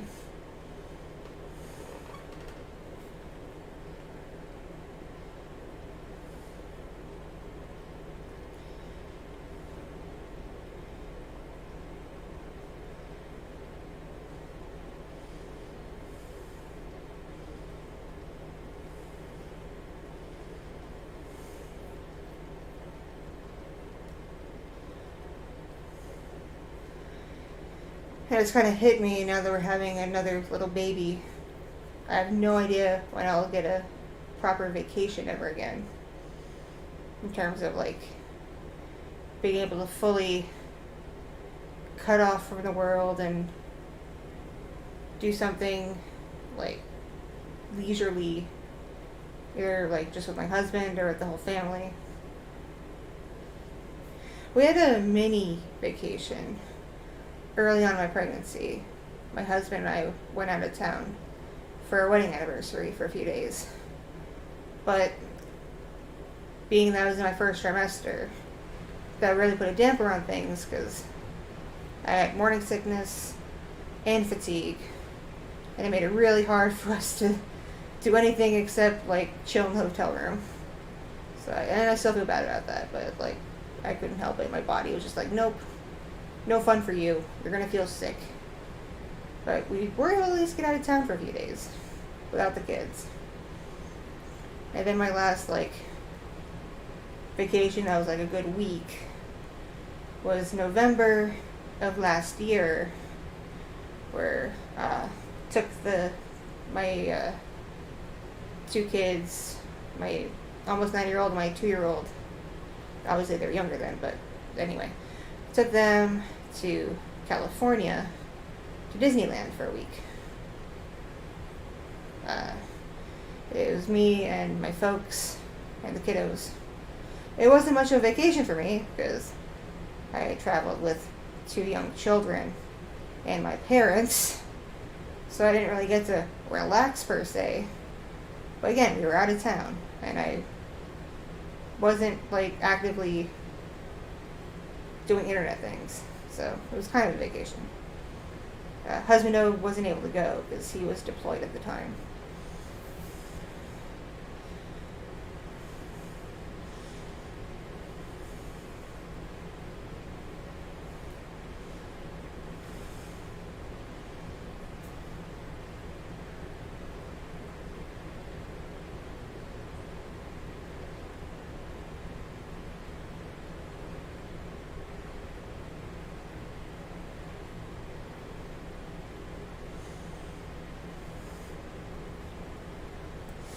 I think probably, this is going to sound extremely morbid, but the next time I'll probably be able to really, like, leave town will be when I get the call from my uncle that my elderly grandmother has passed away. Because, those who don't know, my grandma is 94 in hospice with Alzheimer's and dementia. Like, she doesn't recognize anybody anymore. She stopped speaking entirely. She's basically living life on autopilot. So all the doctors can do for her is just keep her comfortable. And she's living in hospice. So she has, like, nurses who keep an eye on her, give her food and comfort and her medication. But that's all they can do, is keep her comfortable. So it's pretty much a waiting game with my grandma. Like, eventually the parts of her brain that control her organs is going to catch up with the parts of her brain that control memory and stuff, and she's gonna, not be around anymore. That's probably the next time I will be leaving town. And it'll happen on a moment's notice because my family is Jewish. And when someone passes away in Judaism, you have 3 days to have a funeral and bury them. So literally, like, my uncle will call and my mom and I will hop on a plane.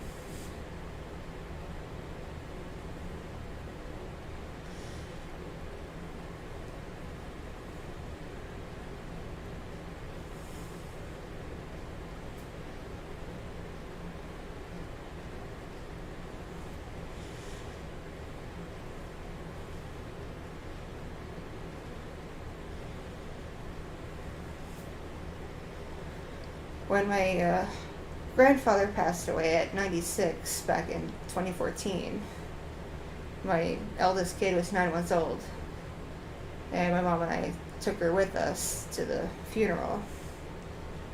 And it wasn't too bad having a baby at the funeral, but it wasn't great either.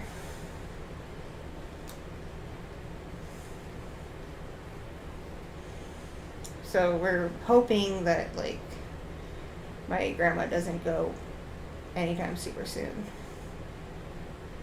It's a very conflicting feeling because, well, we don't want her going down super soon because we love her and just don't want her to leave. At the same time, we also know she has, like, no quality of life anymore. Because she's just an autopilot. She's not really grandma anymore. So my grandma used to be a painter, and she would play golf, and she would, like, go dancing back when grandpa was still alive, and she had a lot of friends, and she'd play mahjong. She had a very active, fulfilling life, and she doesn't anymore.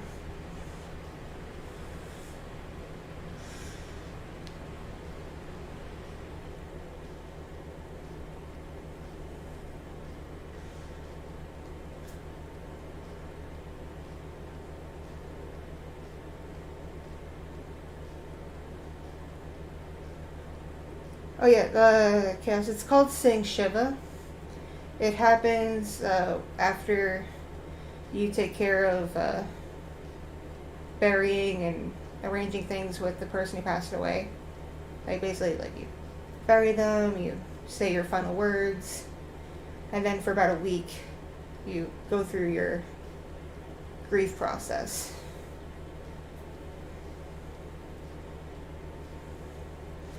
So when that time comes around, I pretty much won't be on the internet for about a week. Because it will, like, legitimately feel wrong to go about life as usual when I lose a family member.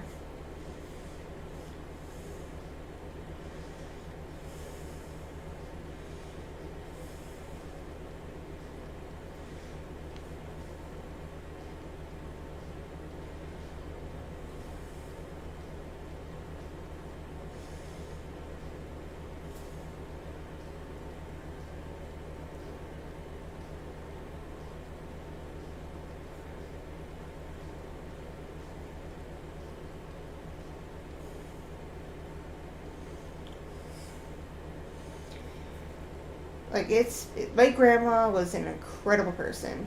It's because of her that I love artwork. Because she was a painter. And she taught me how to draw and paint when I was like 5.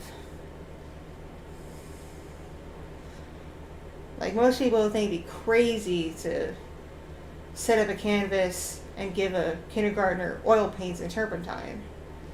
But not my grandma. She set it up at her house, and I painted a beautiful painting of kitty cats. They did kind of look like cats, granted. I wasn't, like, an amazing artist because I was 5, but they gave the impression of being cats. And my grandma was so proud of me that she actually kept that painting, hung it up for a long time. And that was an oil painting.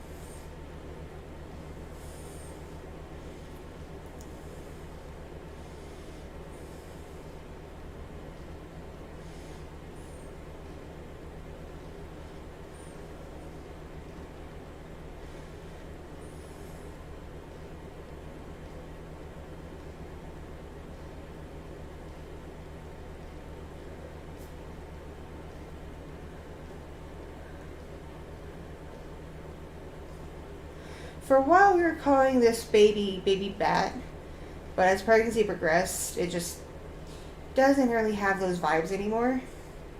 I'm kind of getting Pokemon vibes, so I started calling her Little Eevee.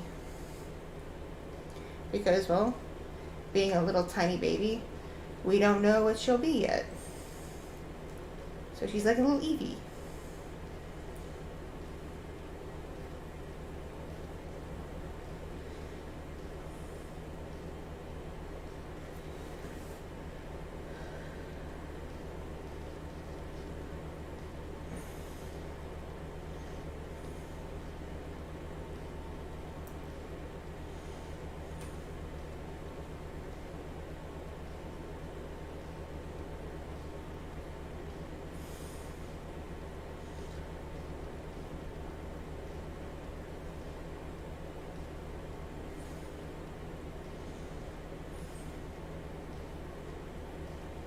Yep, exactly, William, yeah. But yeah, because that's legit what's going on with my grandma. Like, she does not recognize anybody. Even my uncle, who visits her all the time and handles her business and her doctors and stuff. Like, she's actually acted hostile towards him because she doesn't, like, recognize him. And my mom hasn't visited grandma since my grandma started losing her memory because my uncle warned her, like, she's not going to recognize you. It's depressing enough for me because I have to take care of her, but, like, you don't need to deal with this. You don't need the sadness. Plus, she might actually, like, lash out at you because she doesn't know who you are, so it's probably best you don't visit. So my mom hasn't seen my grandma since, like, late 2019, early 2020.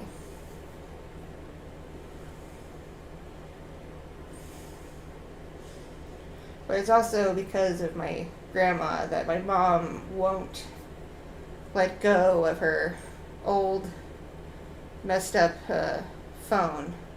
Because on that phone is the last voicemail my grandma ever left when she was still coherent. And she doesn't want to lose that voicemail.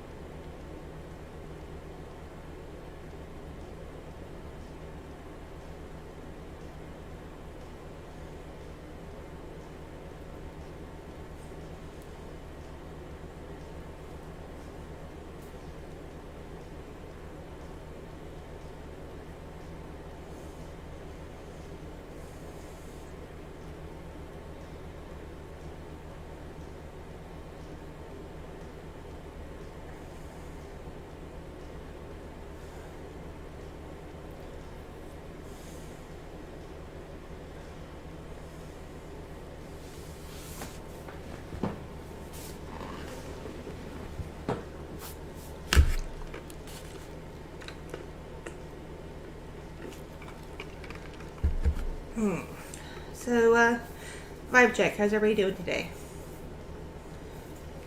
I'm just waiting to hear back from my friend about what she wants to be doing for her birthday.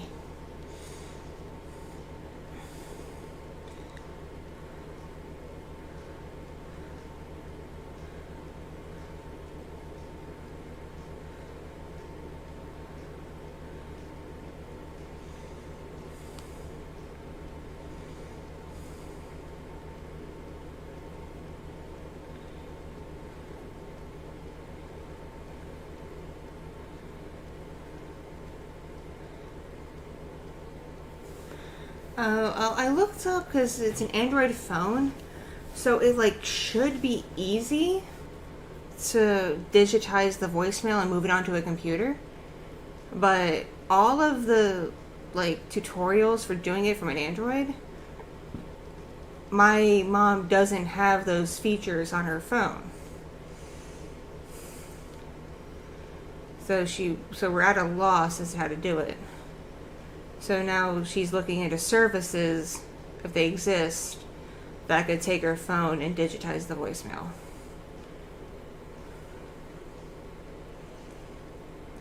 Because she wants to save it, like, on a USB and on her computer and stuff.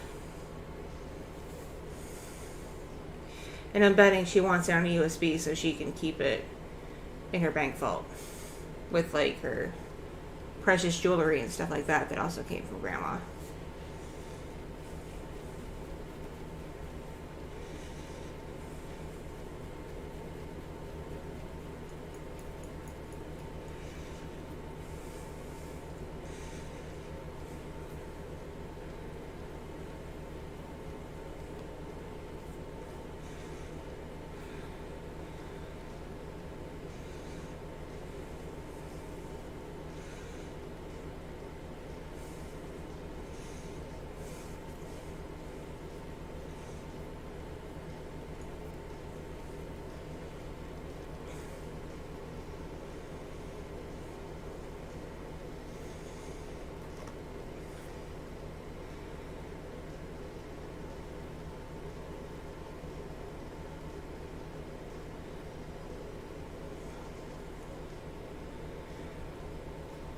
My mom's actually been on a bit of a memory lane kick lately. She was going through her storage locker and she found a lot of old photo albums, including an album I had no idea she still had. She still has an album from when she was married to my dad in the 80s. Like, because a year after I was born, they got divorced. But she still has the photo album that has pictures from when they got engaged and when they got married and their first house, their honeymoon. And like everybody looks so young, even my grandparents. There's even pictures of my great grandma. And my only memory of my great grandma was her being in the hospital, like just on her way out, because she was in her 90s. So to see my great grandma looking younger and on her feet and doing stuff, I'm like, that's great grandma? Holy crap.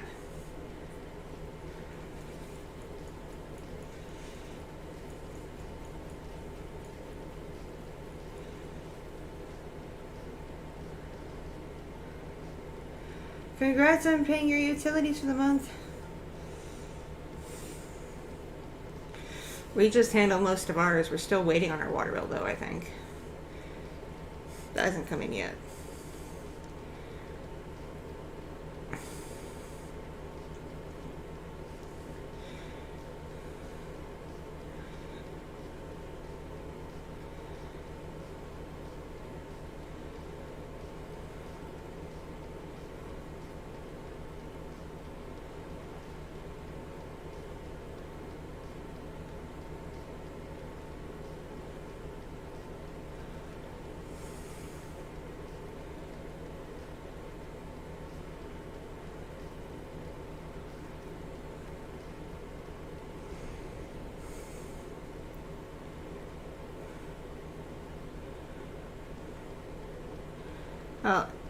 Aaron, I think my mom's the block my mom's been having with moving files via USB cable to her computer is it's an old Android phone, and her computer is an Apple computer. And just like historically, Apple computers and Android phones haven't been great at connecting and communicating with each other fully.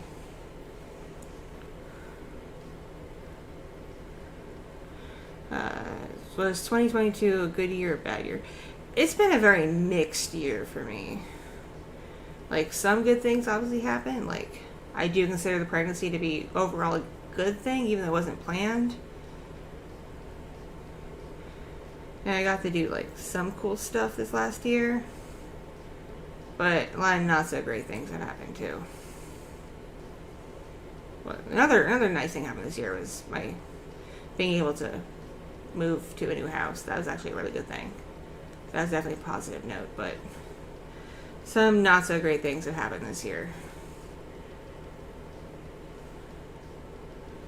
Like, I'll be honest, this channel right now, the one I'm using, is practically dead in terms of just how YouTube is treating it. It's, I had some friends who were like social media platform gurus go through all my analytics and test things, and they're convinced that this channel is like being suppressed and maybe even shadow banned. Like, views compared to what I was getting even a year ago have tanked, and any kind of growth has just extremely stagnated. It's been kind of rough.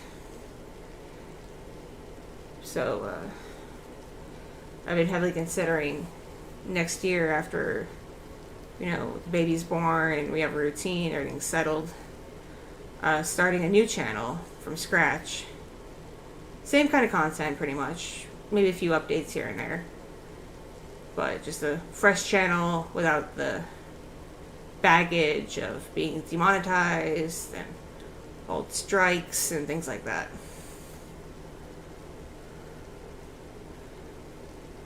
Hey, Alex.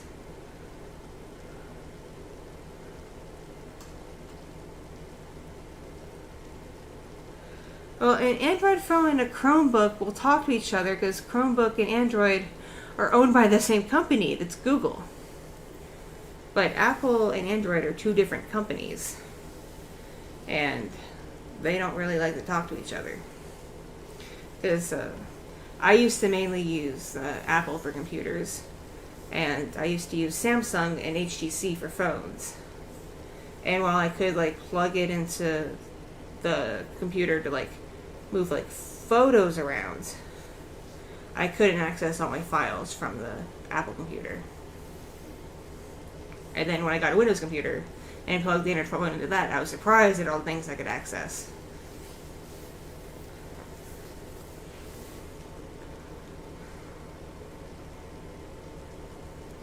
Thank you, Midnight Raptor.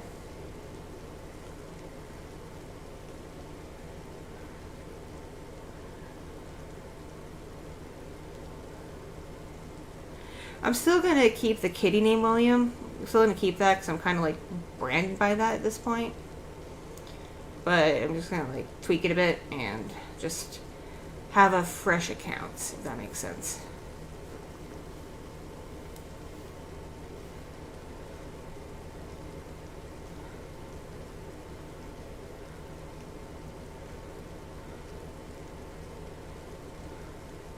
Yeah, no, I'm not going to apply for the partner program with the new channel.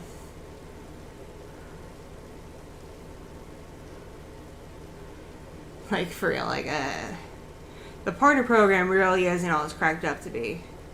Especially if the kind of content you make already isn't the most favorable with the platform. Plus, I don't want to be limited by the restrictions of the monetization guidelines. I don't want to be well, I could make this content, but if I do, it won't be monetized. I don't want to be that person. I'm actually mildly annoyed by those people who are I would love to make this kind of content because I know you all would like it, but if I did, it wouldn't get monetized, so I'm not going to do it. I don't like that. I don't like being hindered like that.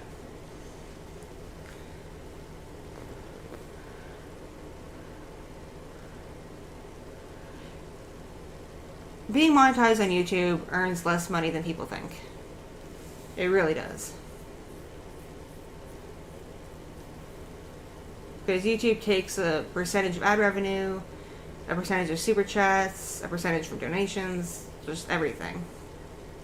And on top of that, if your content isn't the most favorable with the platform, and you don't get a lot of ad fills and stuff like that, you're not making much money.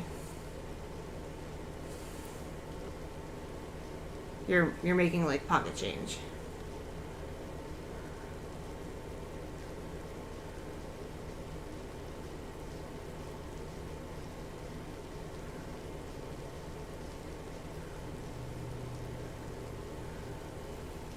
Thank you, Chaos.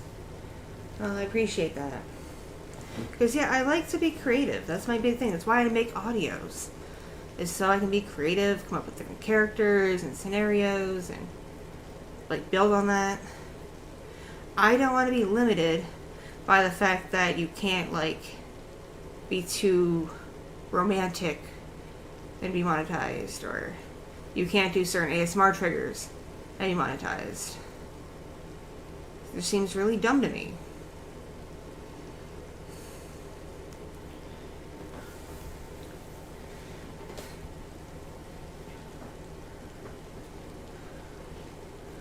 Okay, I'm not going to name names, but there's a fairly popular ASMR role player who's come out and said that she doesn't really do yandere or kissing or ear eating audios anymore because it can't get monetized.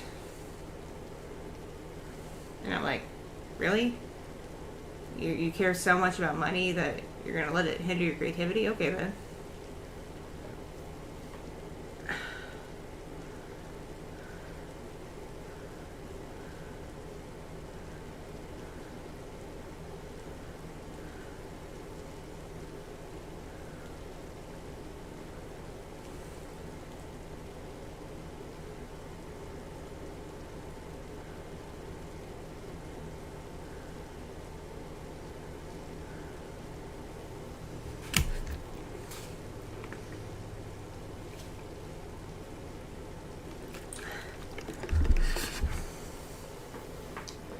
I appreciate you, Chaos. Appreciate you.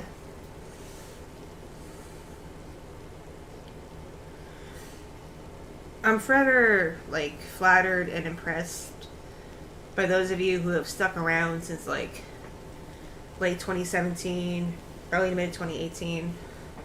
Because y'all be the OGs.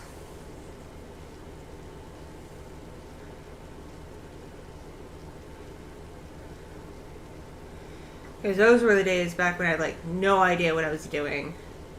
I was being very experimental. I was using a very basic microphone compared to what other ASMR creators use. And going by the bare minimum of knowledge with editing. So yeah, just sticking around from that, and that's what I do now. I'm like, hell yeah, thank you.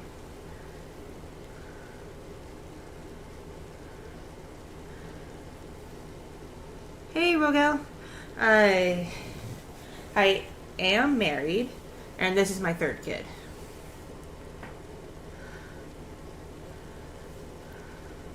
Oh no, nothing against people who've discovered me after like 2018, 2019, Chavez. Because I did start getting more like regular with producing content then for a while, especially late 2020, early 2021. But so yeah, no shame to people who discovered me later by any means. But I'm just impressed by people who became fans of me back when I was like doing everything bare bones. I'm still kind of bare bones. Like, I don't have an editor. No one makes my thumbnails for me. No one edits my audio for me. No one edits my video for me. I don't use scriptwriters either. Like, I don't go on Reddit and use free scripts.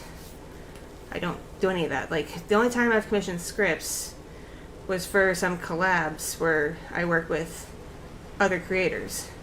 Because it just makes it a little bit easier on me. But for majority of my audios, I don't use other scripts. I do all the writing myself. Obviously the recording myself. And then all the editing and everything myself.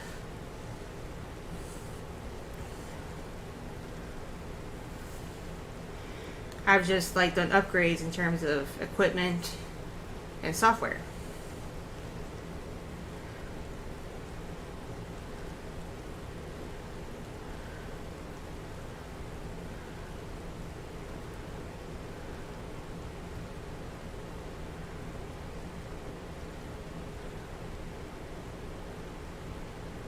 Oh, y'all are sweet. Y'all are real sweet.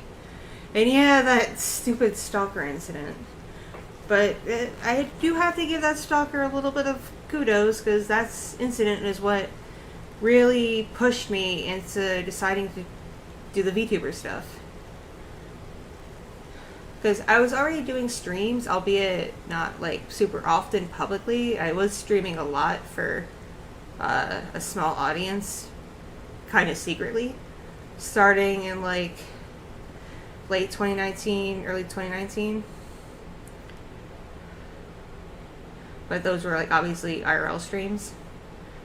So it was kind of that weird stalker thing that kind of pushed me into like really investigating the whole VTuber thing.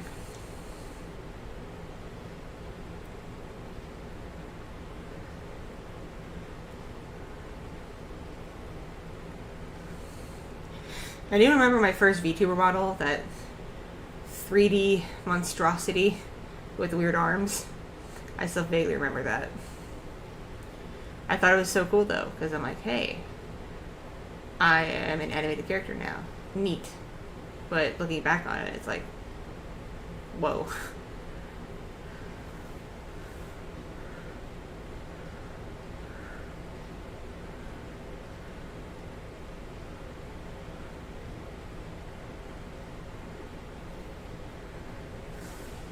I don't want to, Rogel, I don't want to use other people's scripts. I just don't. Because for me, it stifles my creativity. Because generally, how creative can I be just reading someone else's writing? Rather than coming up with my own characters, my own scenarios, my own speech patterns.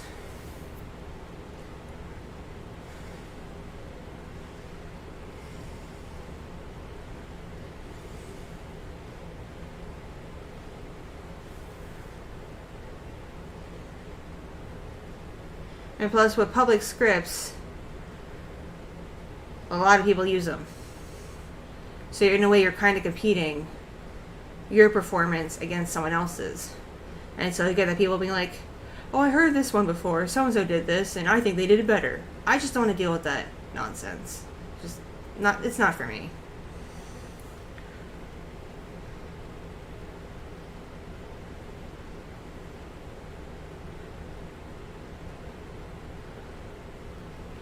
Like, unless I'm asked to, in terms of, like, offering feedback or, you know, like, or something about, like, or basically, unless I'm being asked to by another creator to offer feedback or something, I don't listen to other ASMR roleplays, really.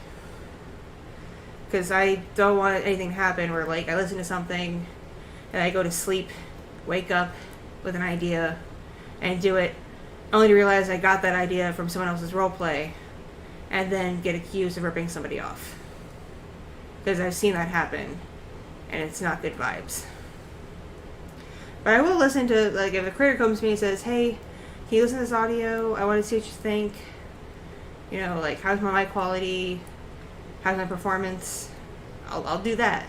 Because, you know, I'll just do that. But I don't seek it out.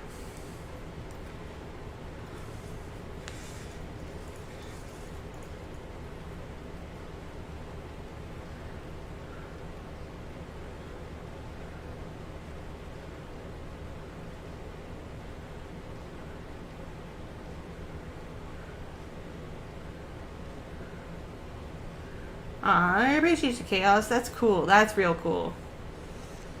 Because, yeah, back in 2017, I had no aspirations of being a full-on content creator. I literally just made audios in my spare time. And my initial first few audios I made for an entirely different purpose. I made them for a different job I was doing to show off my ability to do, like, acting. But I didn't have a good camera, so I couldn't, like, do full-on skits or anything. But I had a somewhat decent microphone that I got because I was doing a podcast at the time with a friend of mine. So I figured, I can still portray acting with just my voice. Why not? People do it all the time. So I made a few audios to put on my blog and link it for the job I was doing. And then people started finding my audios and commenting on them and saying, like, you can do more, you can do more, you can do more. I'm like, I guess I can. And I just started doing more.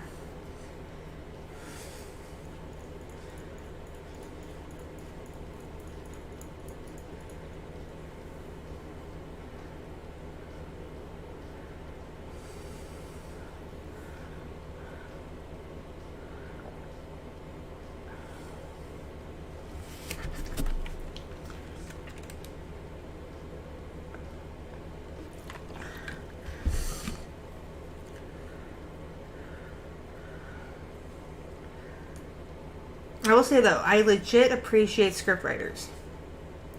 I legit appreciate scriptwriters who write scripts for ASMR role players and voice actors and stuff, because there are people who just don't have the capacity to do it all themselves, to like write for themselves and whatnot. So having those scripts and those talented people available is a good thing. I just personally don't need to use their services. Once in a while I'll commission a scriptwriter, again for like collabs, because it's just easier on me to just, pay the scriptwriter and tell them my basic ideas, and they flesh out the details in the dialogue. But generally I just, I'm comfy not utilizing their services often. But I don't knock people who do, because they're very valuable, and in reality very underappreciated. So many scripts are used with like no credit, and just, it's kind of shitty. Several scriptwriters I follow actually started paywalling their scripts because they got tired of the scripts being used without credit and stuff getting stolen and whatnot. And it's kind of a shame, but at the same time, like, a scriptwriter's got to eat too,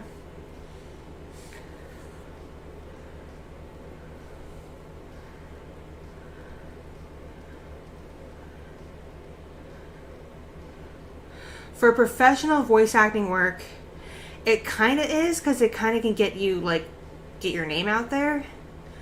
But to legit work for studios, you actually need stage experience, or television experience, or film experience, and a solid demo reel. That's what I've been told numerous times by many industry professionals. And I'm partway there. I do have TV and film experience as a performer.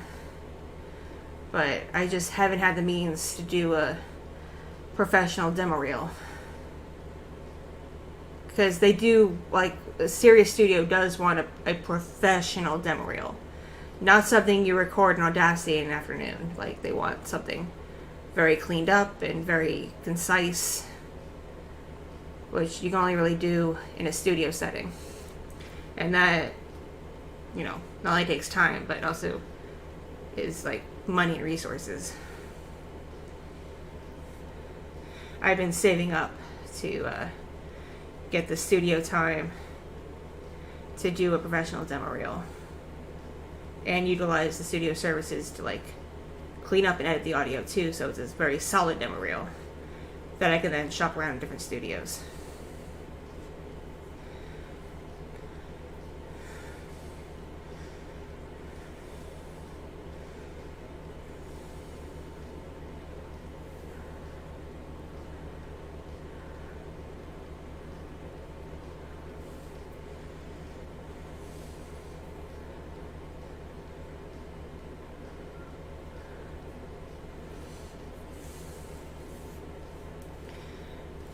The only real way to kind of get around that is to really blow up online.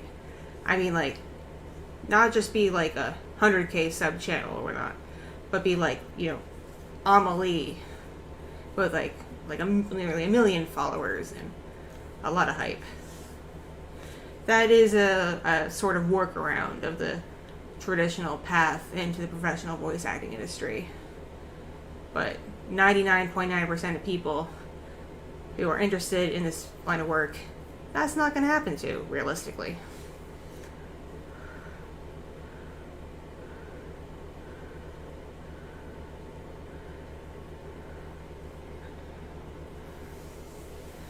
I will say that at my core, I still do my content how I've kind of always done it. I write my outlines and beats I want to hit, then I establish the character, then I do my recordings, and then I edit, yada yada. I just now use, a different microphone than I used to, and edit in different software than I used to. And then as the YouTube algorithm and internet climate kind of morphs, I've had to mess around with thumbnail designs too.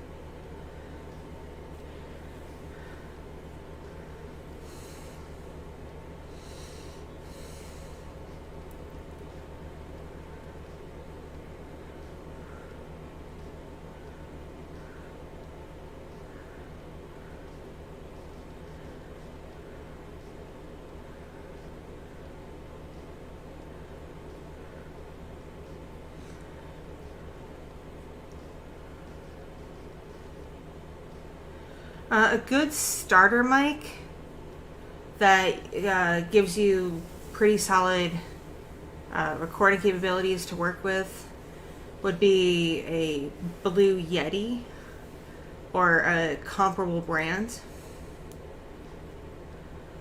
But I say Blue Yeti because they tend to be the most like affordable in terms of the quality of microphone, and you can usually find one on like a good sale at one vendor or another.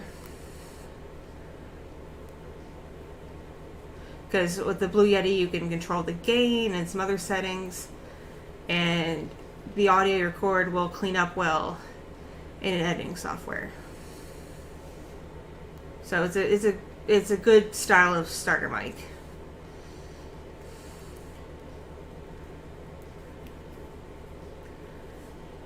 Like, that's what I used in the beginning. Like, I got a Blue Yeti for the podcast I was doing. And my first, like, many audios were done with the Blue Yeti.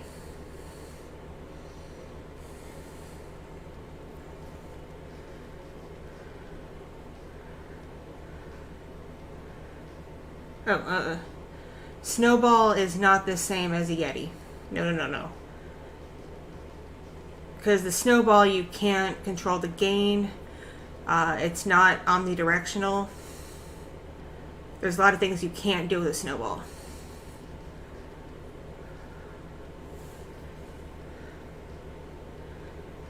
It has to be like the Yeti style or similar thereof from a different brand.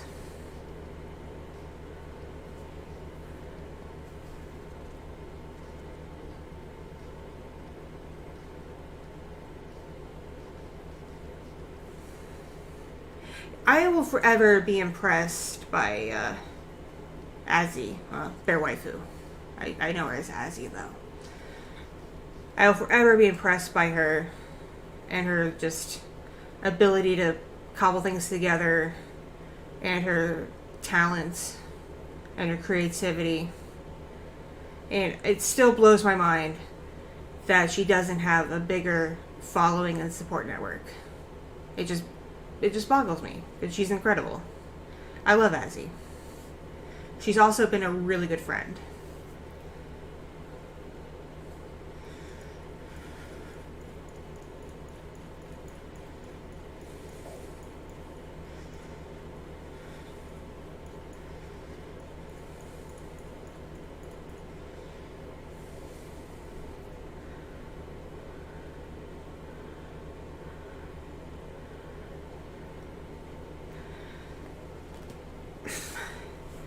Hey Neffy, how are you doing? Yeah, a Yeti style microphone will usually start at about $100 USD. Anywhere from 100, 150 depending on the vendor. If that is like just out of your budget on a flat rate level, it is still worth saving up for. I tell, especially people want to get into ASMR specifically, I tell them you don't want to get like a 3DO right off the bat.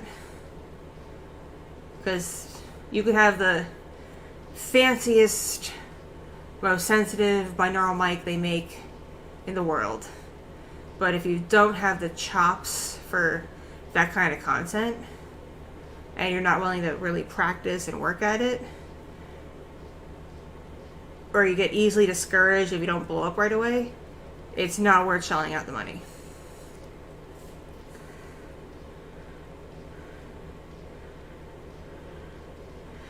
Books will never become artifacts. They may change like form and how they're presented. Like ebooks may really be the more dominant presentation of books, but books themselves will not like become obsolete.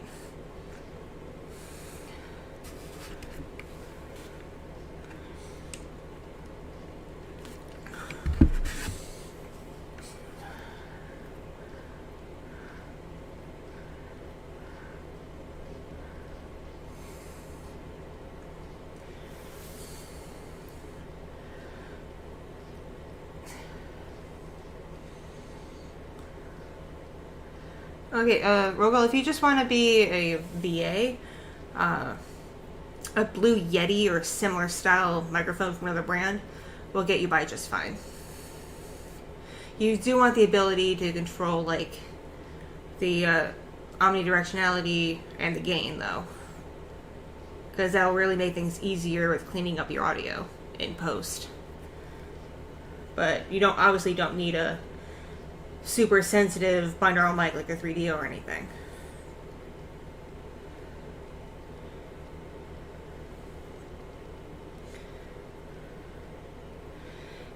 As you get more experienced and improve on your content, I'd recommend an XLR microphone, but those require a special kind of cable, and then you need to plug that cable into like a mixer style device that then hooks up to your computer. It's a lot of extra steps, but it does produce a different quality of audio sound. And XLR mics tend to be what they use in studios, but generally they don't expect people doing stuff from their homes to have the capabilities to utilize XLR mics. And there are brands like Shure, SHURE, that have really great microphones, but those are expensive. Like, I think the cheapest one I've seen from Shure is like $200 something. And that particular microphone, if you don't you don't hit it at the right angle, it barely picks up your voice. It's very persnickety.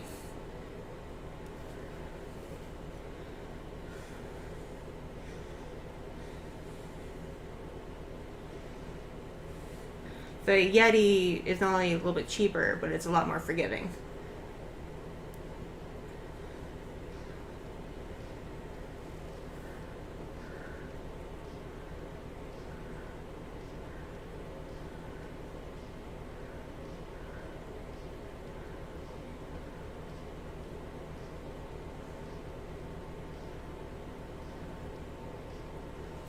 Yes, it's a baby shower in a way, Neffy. We're just hanging out, vibing, chit-chatting.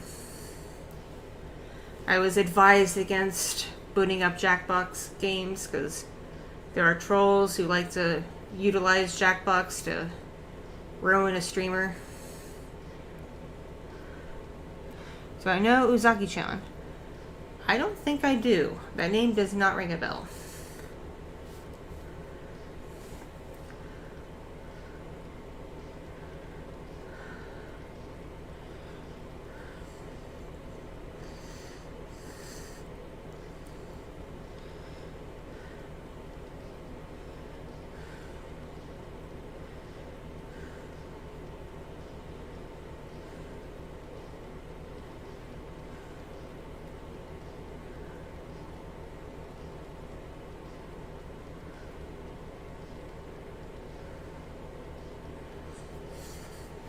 So I haven't heard from my friend whose birthday it is yet. So either her thing hasn't started yet because it's Friday and she's running late from work, or she did start a game of some sort, but there's like enough people in it that she can't have any more or something. So I'm just gonna wait. And if I don't hear from her tonight, I'll just talk to her tomorrow morning and ask her what she wants from her wish list for her birthday, because she has a wish list, but I like knowing specifically what people really want.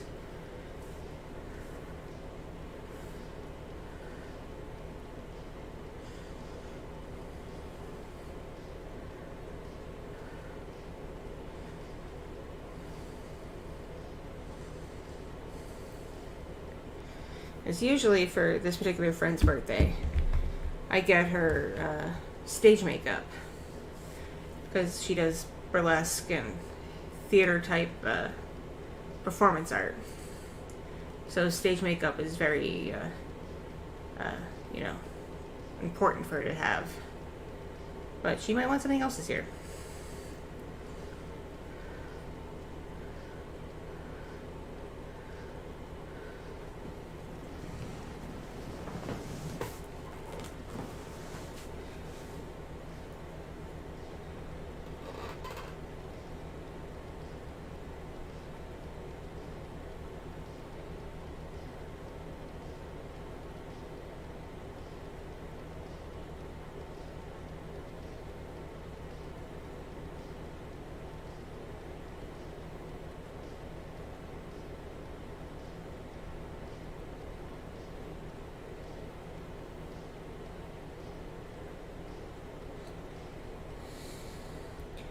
Ooh, a potato masher.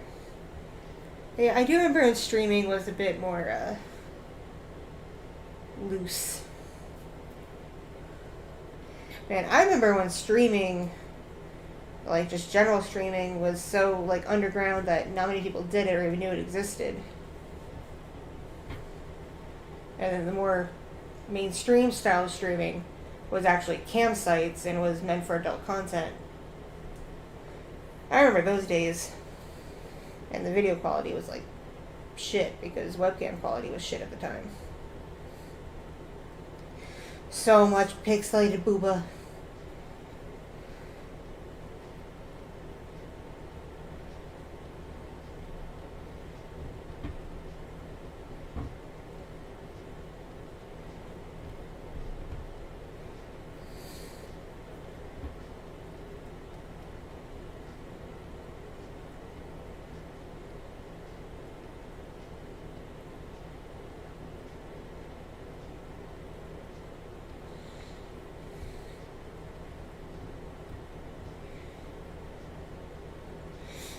You never know what's going to show when recommended. I see all kinds of stuff on mine.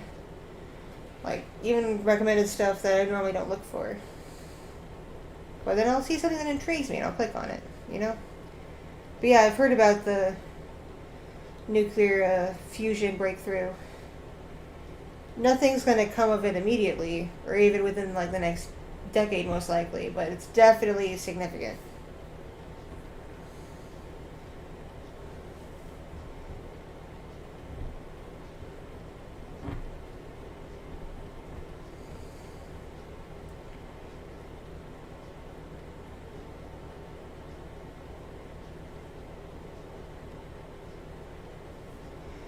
Right, I remember streaming for Vivid, where if you recognize the company name, then like gold star to you.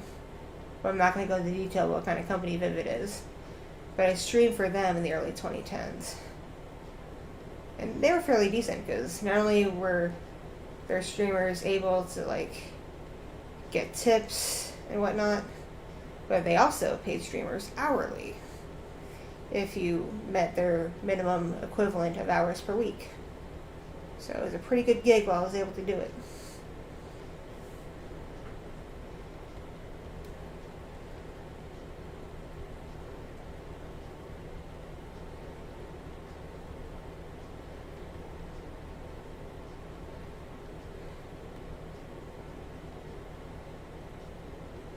Oh no, I don't have twins. I have my eldest is going to turn 9 in a couple months, and then the soon-to-be middle child is 2.5.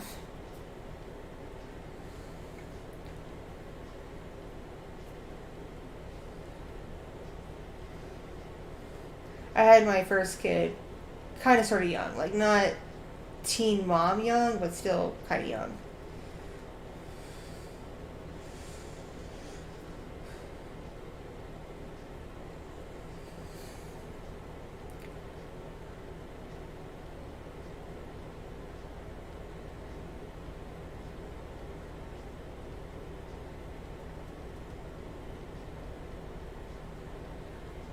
Oh, Robo, you want to learn about engineering? That's cool.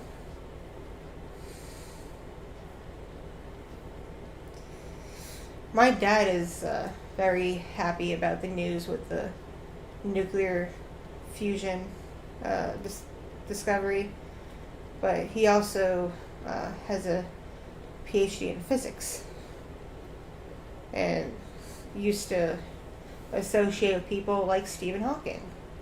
I'm not bragging or anything, but I'm saying like my dad, way back in the day, was associated with people like that. He's a very smart guy, so he's pretty giddy about all this stuff. I'm not nearly as smart as my dad.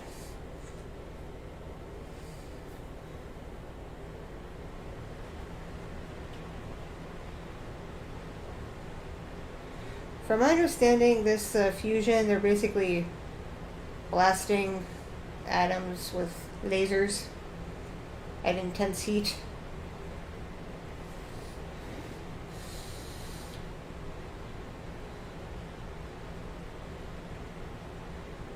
Hey, Kami. Nice to see you, Kami.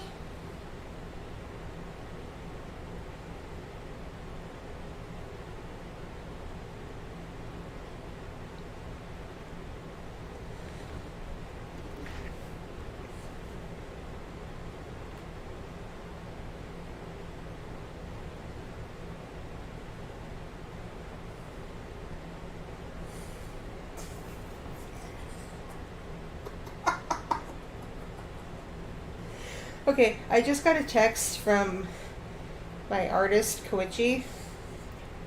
She's getting into tattooing because she's hoping to apprentice at a tattoo shop near her. And she's sending me pictures of her practice work, which is being done on fruit, particularly some oranges. And one of the pictures of her tattoo skills, she tattooed something very phallic and detailed on the orange.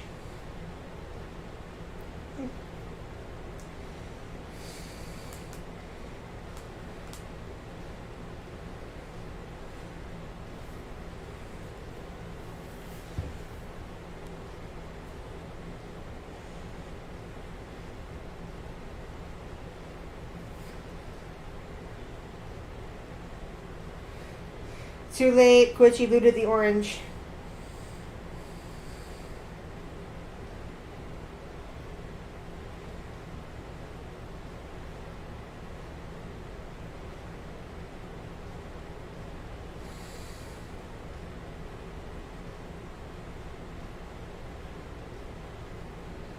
I'd give this art a 10 out of 10, albeit it's not a colored tattoo. It's just black ink. But it's very nicely detailed.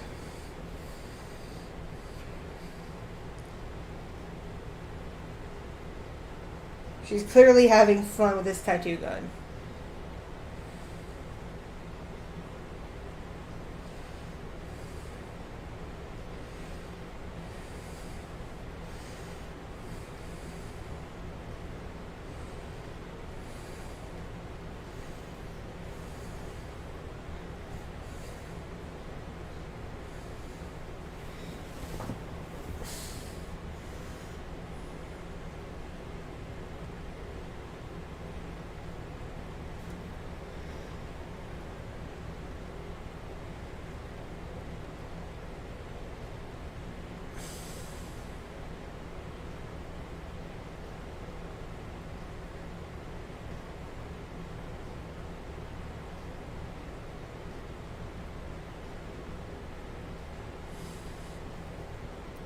I'm really, really hoping she gets the apprenticeship because I've already talked to her on and off about designing my next tattoo because I want to have a tribute tattoo for my kids. Not portraits or anything because I think those are incredibly creepy. But I was thinking of like a little piece using their animal representations. And like I would trust her to come up with a really good design. But now that she's getting into actually doing the actual tattooing as well, if she gets confident at it and gets the apprenticeship and learns all the ins and outs, I would totally trust her to actually do the tattoo itself as well. Like, I would find the time at some point to fly out to where she is and get it done. I'd pay her for it, obviously, because, like, I don't want to be that person being like, oh, you're my friend, do it for free, but, like, I would totally trust her.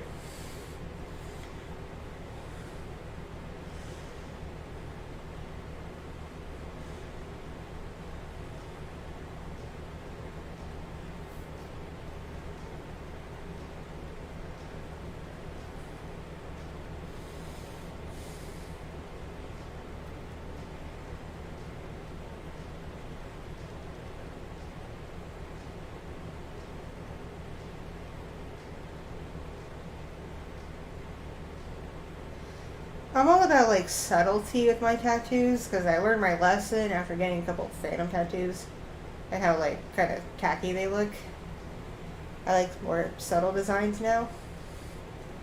So I'm thinking, like, something incorporating a whale, a fox, and whatever my husband and I determine this new little one to be spiritually. And those who are new, don't get the whale thing like misconstrued. I'm not saying my kid is fat. Just her nickname since she was a baby has been Little Whale. Because when she was a newborn, she would breathe so loud that it sounded like a whale exhaling through its blowhole.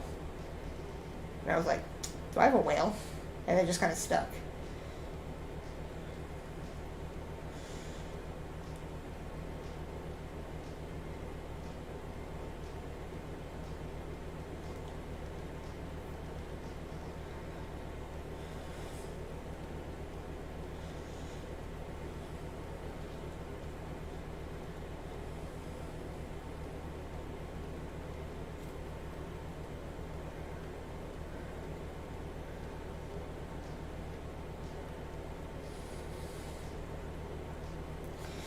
My current tattoos are kind of a mishmash.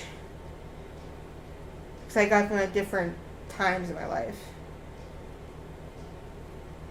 I have the Eye of Horus from Egyptian mythology. That was the first one I ever got. Then I have a symbol from Avatar Last Airbender done in red and blue ink on my back. So, like, no one's ever going to see it really, but it's there. And then later on, I got, from Doctor Who, the Doctor's true name in the Gallifreyan alien language, because that's what alien he is, done.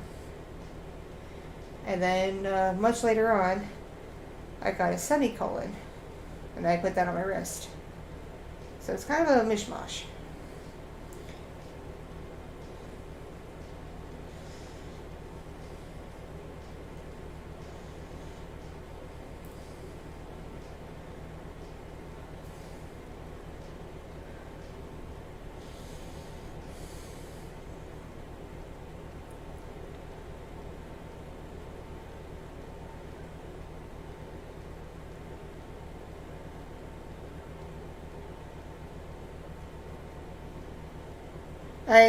To this day, I still love Avatar Last Airbender. And Legend of Korra to some extent. Legend of Korra will still have a place in my heart because I was watching it since it very first aired on TV and stuck with it the whole time it was fresh on the air. And I was active in the fandom and in the relationship side of the fandom. Everybody was all like, oh, Mako and Korra are going to get together. That's what's going to be Endgame. That's what's going to happen. Just wait and see. And I'm all like, nah, that's going to be Korra and Asami. And everybody in the fandom treated me like I was crazy. And what happened? Korra and Asami got together. I was like, yes, vindicated. So that'll always have a special place in my memory brain. And then I always will love The Last Airbender because, again, another thing I watched when it was first, like, on TV. It was hyped for. And I remember the long breaks between seasons when the fandom was just like going crazy with theories and everything else. And it was a nice time to be a fan of something.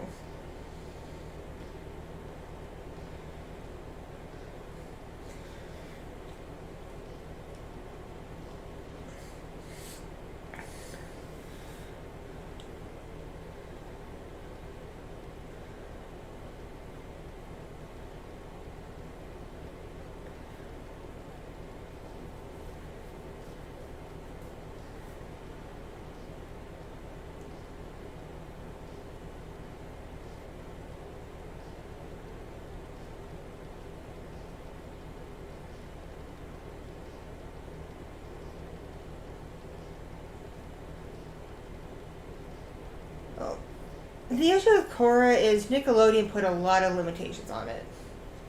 The creative team could not be as free as they were with the first series. Plus, Jean-Claude Van and Aaron Ehasz, Nickelodeon wouldn't let them hire back. because they wanted to keep the staff for LOK, so like bare bones, because they had no faith in Airbender, which is painfully obvious by how it was treated when it was on TV. The weird time slots, the lack of advertisement, the lack of merch, it was treated like crap. But because it still had like numbers when it would air, they greenlit Legend of Korra, but they cut the budget for Korra drastically. So it was a very bare bones operation. So the creators couldn't do as much as they would have liked. And they had no idea that after the first season, they had no idea if it would be greenlit for a new one or not. And it came as a surprise when they got told they could do a second season. So they're like, oh shit, second season, we've got to work this in. And then they got told they could do a third and a fourth. So they kind of planned those a bit better. And then they got screwed over in the third season, going into the fourth, by the show being mainly moved to Nickelodeon's website only, and I think also Apple TV. It wasn't aired as much on TV anymore, because the claim was the show got too violent. But I think really it is because Korra and Asami are getting together, and they didn't want the greater population to see lesbians. That's my theory.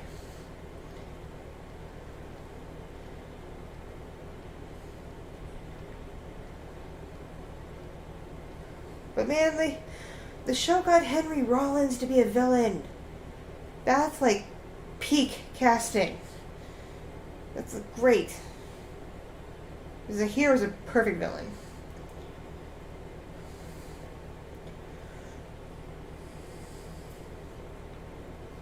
And there's going to be a Avatar: Last Airbender movie, animated movie, and I think it's 2025. It's the slated release date. And the premise is the gang as young adults doing something. No deals in the plot, just they're going to be adults. So I'm curious to see how that goes.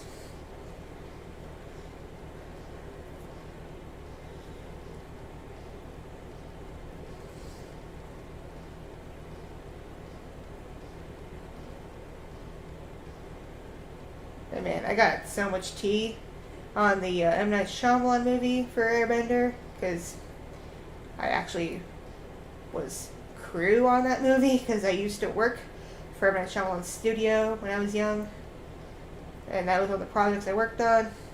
I got to see so much shit.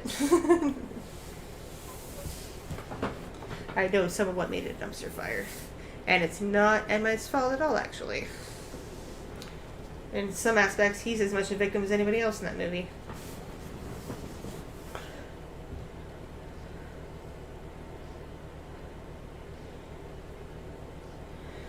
The big thing is the bigwigs at Paramount clearly never watched the show. They just wanted a fantasy-themed movie to compete with the other fantasy-themed movies that came out at the time. And they kept calling for rewrites of the script because they felt the script, didn't do what they wanted it to. And they wanted to have a certain aesthetic that did not match the show, but they felt would match the fantasy genre. Which is why, much of the cast just didn't look right.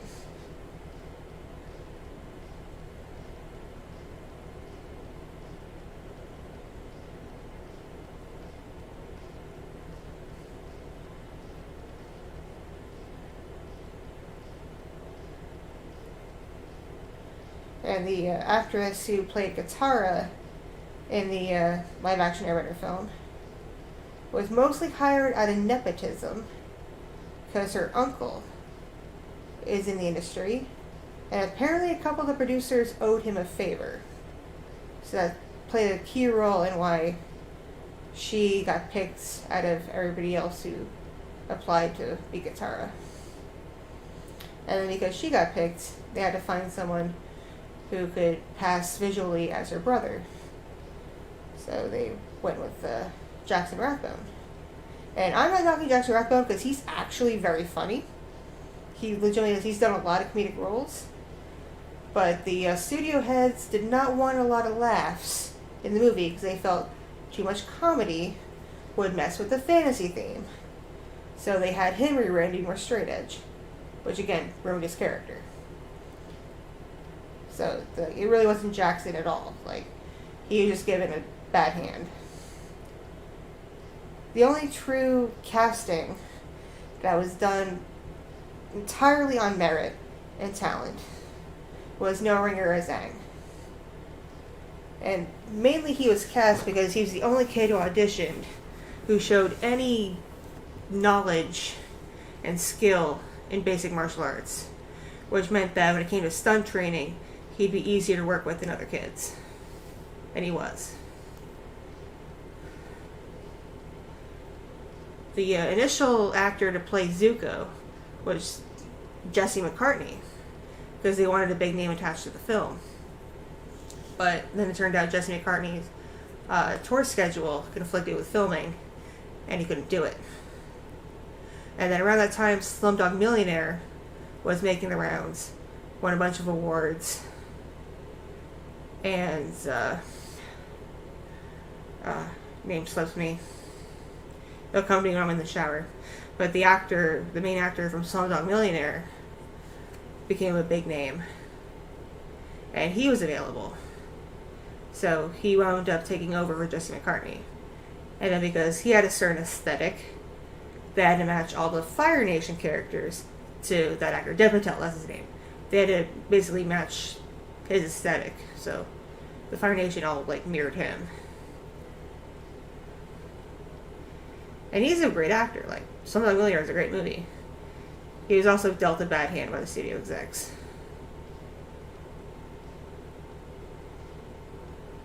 Because they wanted him to be more of a traditional fantasy villain than a three-dimensional character.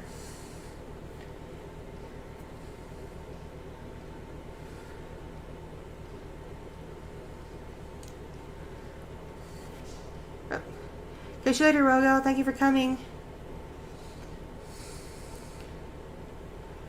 The actress I'm talking about, who played Katara, her name is Nicola Peltz. And after the Airbender movie, she hasn't been in much since. Because her career did not take off like her uncle wanted it to.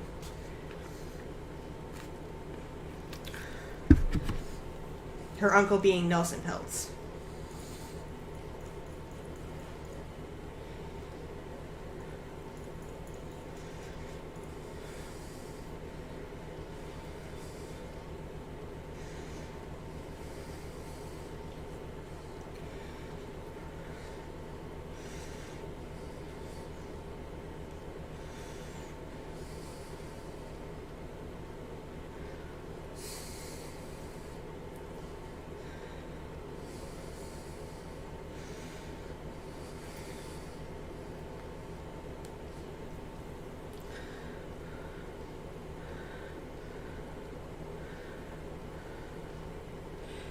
M. Night Shyamalan's first few movies are solid.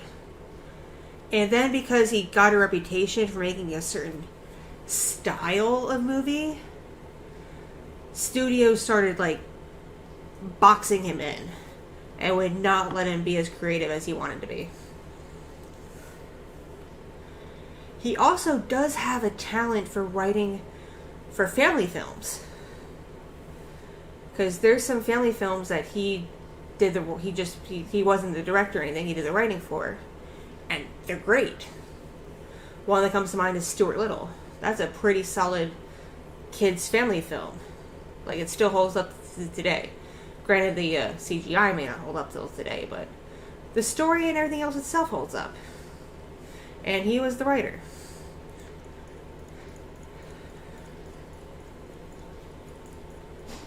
He's also just a really nice guy. And that's rare for directors in the film industry, to just be genuinely nice people. And not just genuinely nice, but good with kids. Like, he handled the child actors so professionally and just with a lot of kindness and forgiveness. Like, you could tell the kids were comfortable around him. That they did not feel, like, intimidated or threatened or anything. And it really showed in just how efficiently the work got done.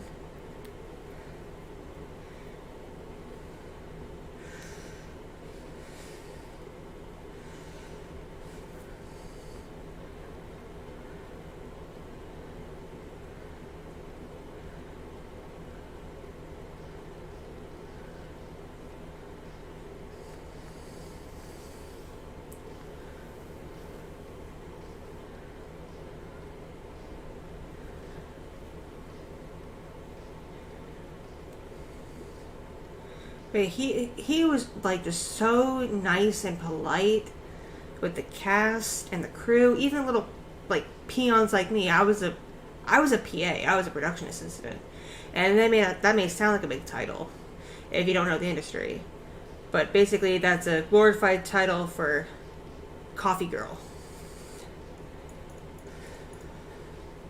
I was coffee girl, and I was an extra in a handful of scenes, and that was it.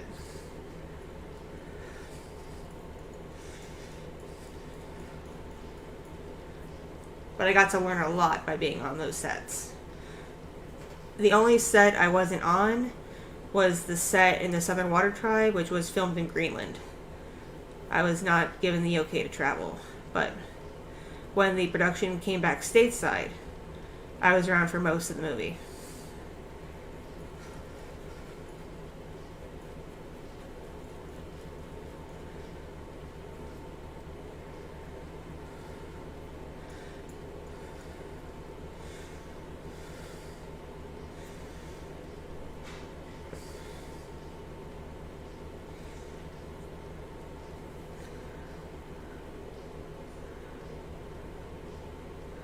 Signs was after the studios boxed him in. I'd say his magnum opus films are are Unbreakable. That's a solid film. And what's it called? Sorry, it's getting a little late for me. I'm kind of brain dead. But it's the I See Dead People movie.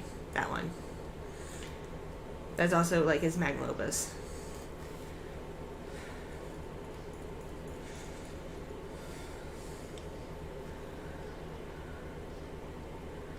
Sixth Sense, that's it. Yeah. Yeah. A lot of the filming for many of his movies is in Pennsylvania, because that's where his personal home-based studio is. He really does not like shooting in LA or New York or Vancouver unless he absolutely has to. Because he doesn't like the culture of big Hollywood.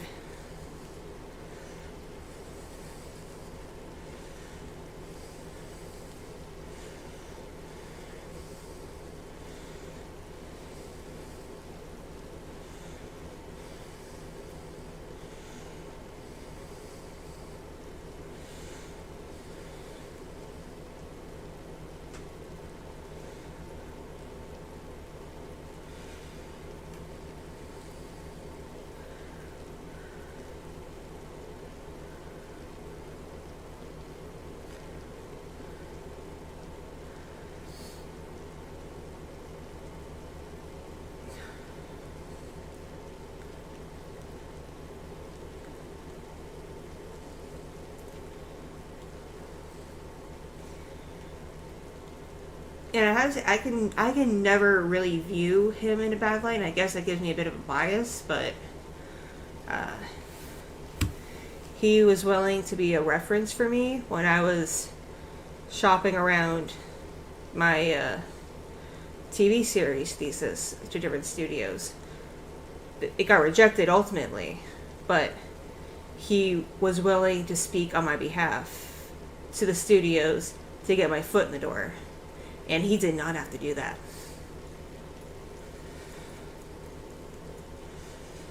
Because again, I was just a PA for him. I was a nobody. But he took the time to get to know, to a degree, all of his staff. Maybe not like everybody who was like just an extra off the street, but the people who were there every day.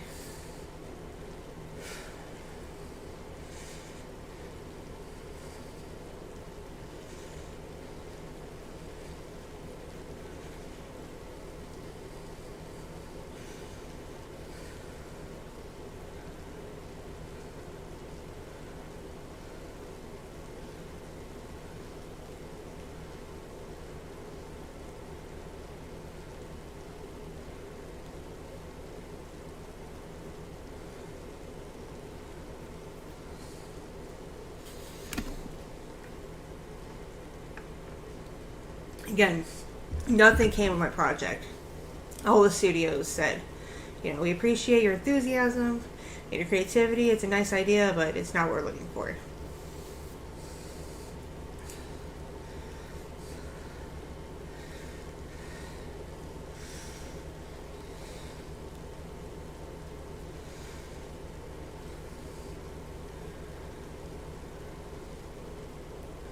What you got, Wayne? And my favorite pizza topping? Ooh, that's tough. Currently, with my pregnancy, I've been ordering pizza with black olives, pineapple, and green peppers.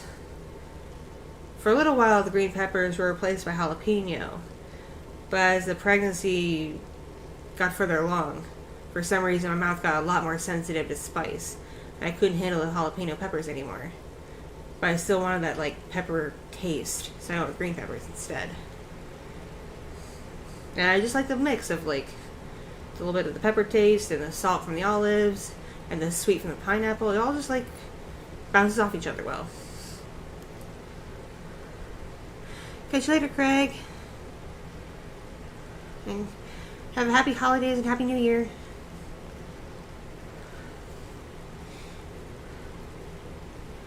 I think that the biggest flaw with M. Night Shyamalan is he is a little too nice and too accommodating.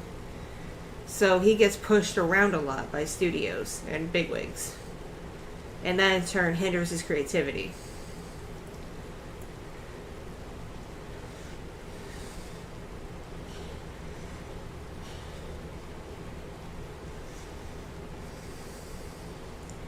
There's one thing I tell people to remember about The Last Airbender is he made it not only for the studio because they wanted that kind of movie, but he made it as a gift to his daughter.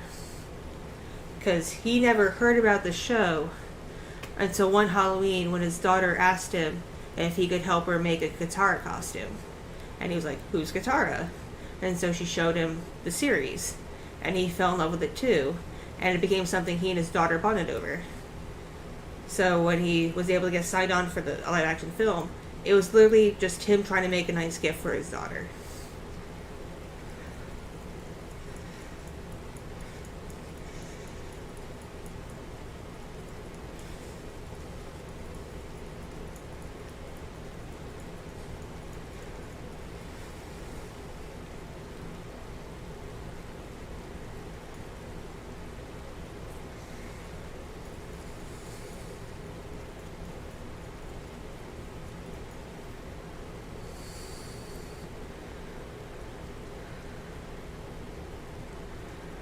I don't know some of his recent films because I completely lost track of a lot of movie stuff in recent years.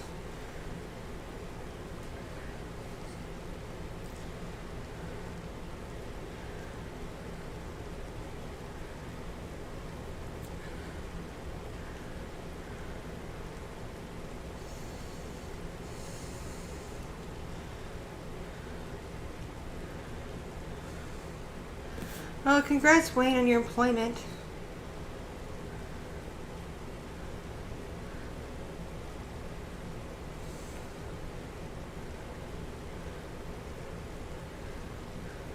Lady in the Water. Oh, that movie. That was some of the biggest corporate meddling I had ever seen. It was so insane. He wanted to make a whimsical fantasy film. That's what Lady in the Water was supposed to be, based on its core idea and the initial screenplay he drafted up. But because he got known as the suspense, what a twist guy, the studios that were willing to work with him were like, you want to write fantasy? No. Make this a suspense movie or it won't get done. So he had to rework it entirely, and it just kept getting messed with. And then they got marketed wrong, and it became a hot mess.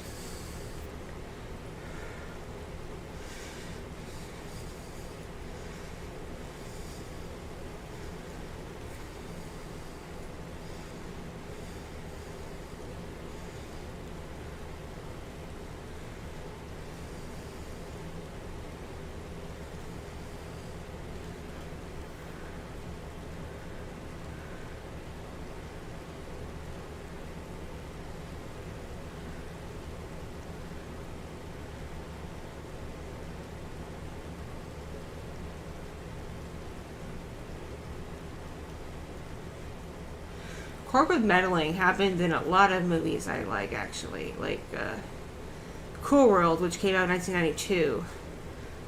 Directed by Ralph Bakshi. Another very cool dude.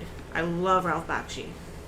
I actually have a poster from Cool World that he autographed for me. Very cool dude. Anyway, that movie could have been so much better, but between Kate Basinger and the studio execs, it got meddled with. So it turned out to be kind of like the poor man's Who Framed Roger Rabbit, instead of what it should have been, which was like a hybrid animation live action psychological horror, basically. Because the initial premise for Cool World was a toon and a human do it, and then have a kid who's half toon, half human, and the existential horror that comes with that. But no, that did not happen.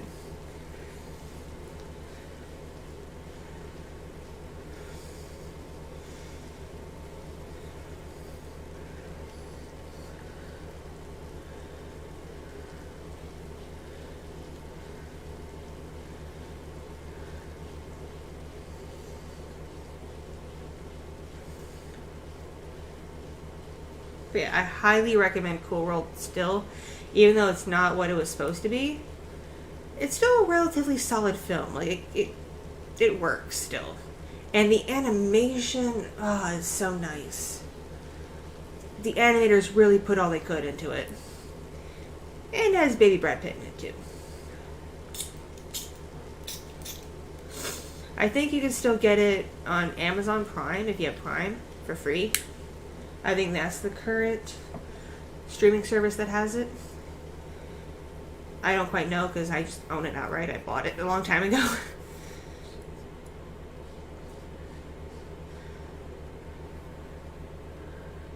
Hey, Painkiller.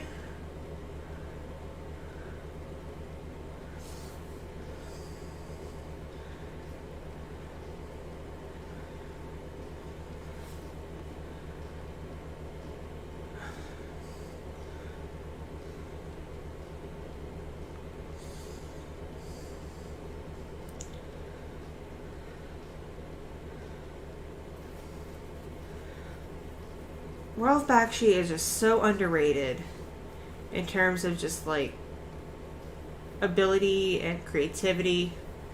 He's so underrated. In the mid-2010s, he actually started a project where he recruited anyone who wanted to work with him, albeit remotely, that showed a knack for drawing and animation. Like, he didn't care if you were a student or a freelancer or just an enthusiast. If you showed him you could draw and knew the basics of hand-drawn animation, he was willing to recruit you for the project. But unfortunately, the project never really got picked up by anybody. So it kind of died after a couple years.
Hey, Lady Corlin. Doing great. How are you? We're just vibing. We're having some vibe times.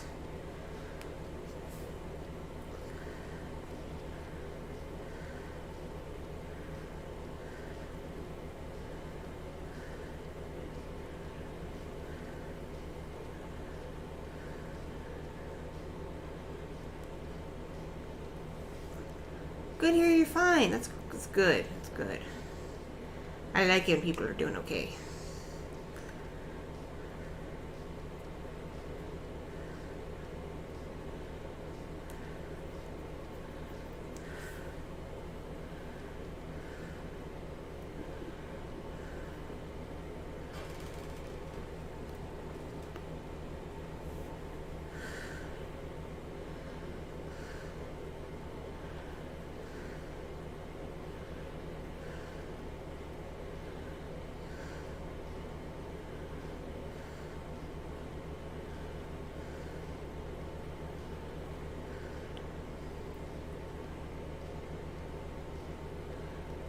Yeah, thanks, Carl. Yeah, this is my third kid, by the way, and I'm due early February. So almost there. So close yet so far. Stomach pains and nausea have been on and off. It's been a little bit better since I got some, medicine to help with it, but it's not 100%, so I still get the pains, and it's been interfering with life and very frustrating.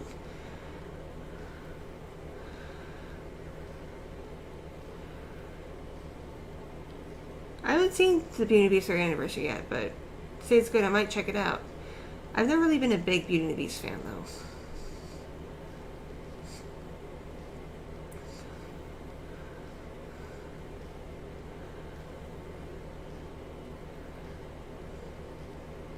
Exactly, Chaos, exactly. Cool World could have been, game changer. But the corporate meddling just ruined that.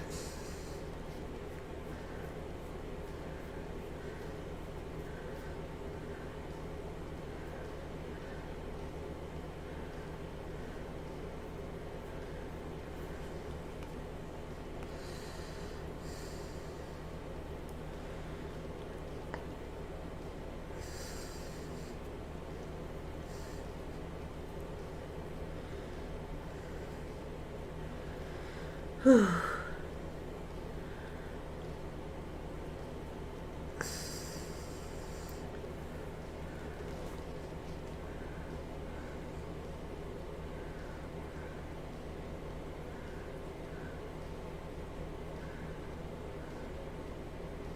Don't call me amazing. Not amazing. Granted, my life was a lot cooler when I was younger. I had more, freedoms. And before I got, terminally sick. And that ruined my ability to work a lot of jobs. But I'm not amazing. I'm pretty average.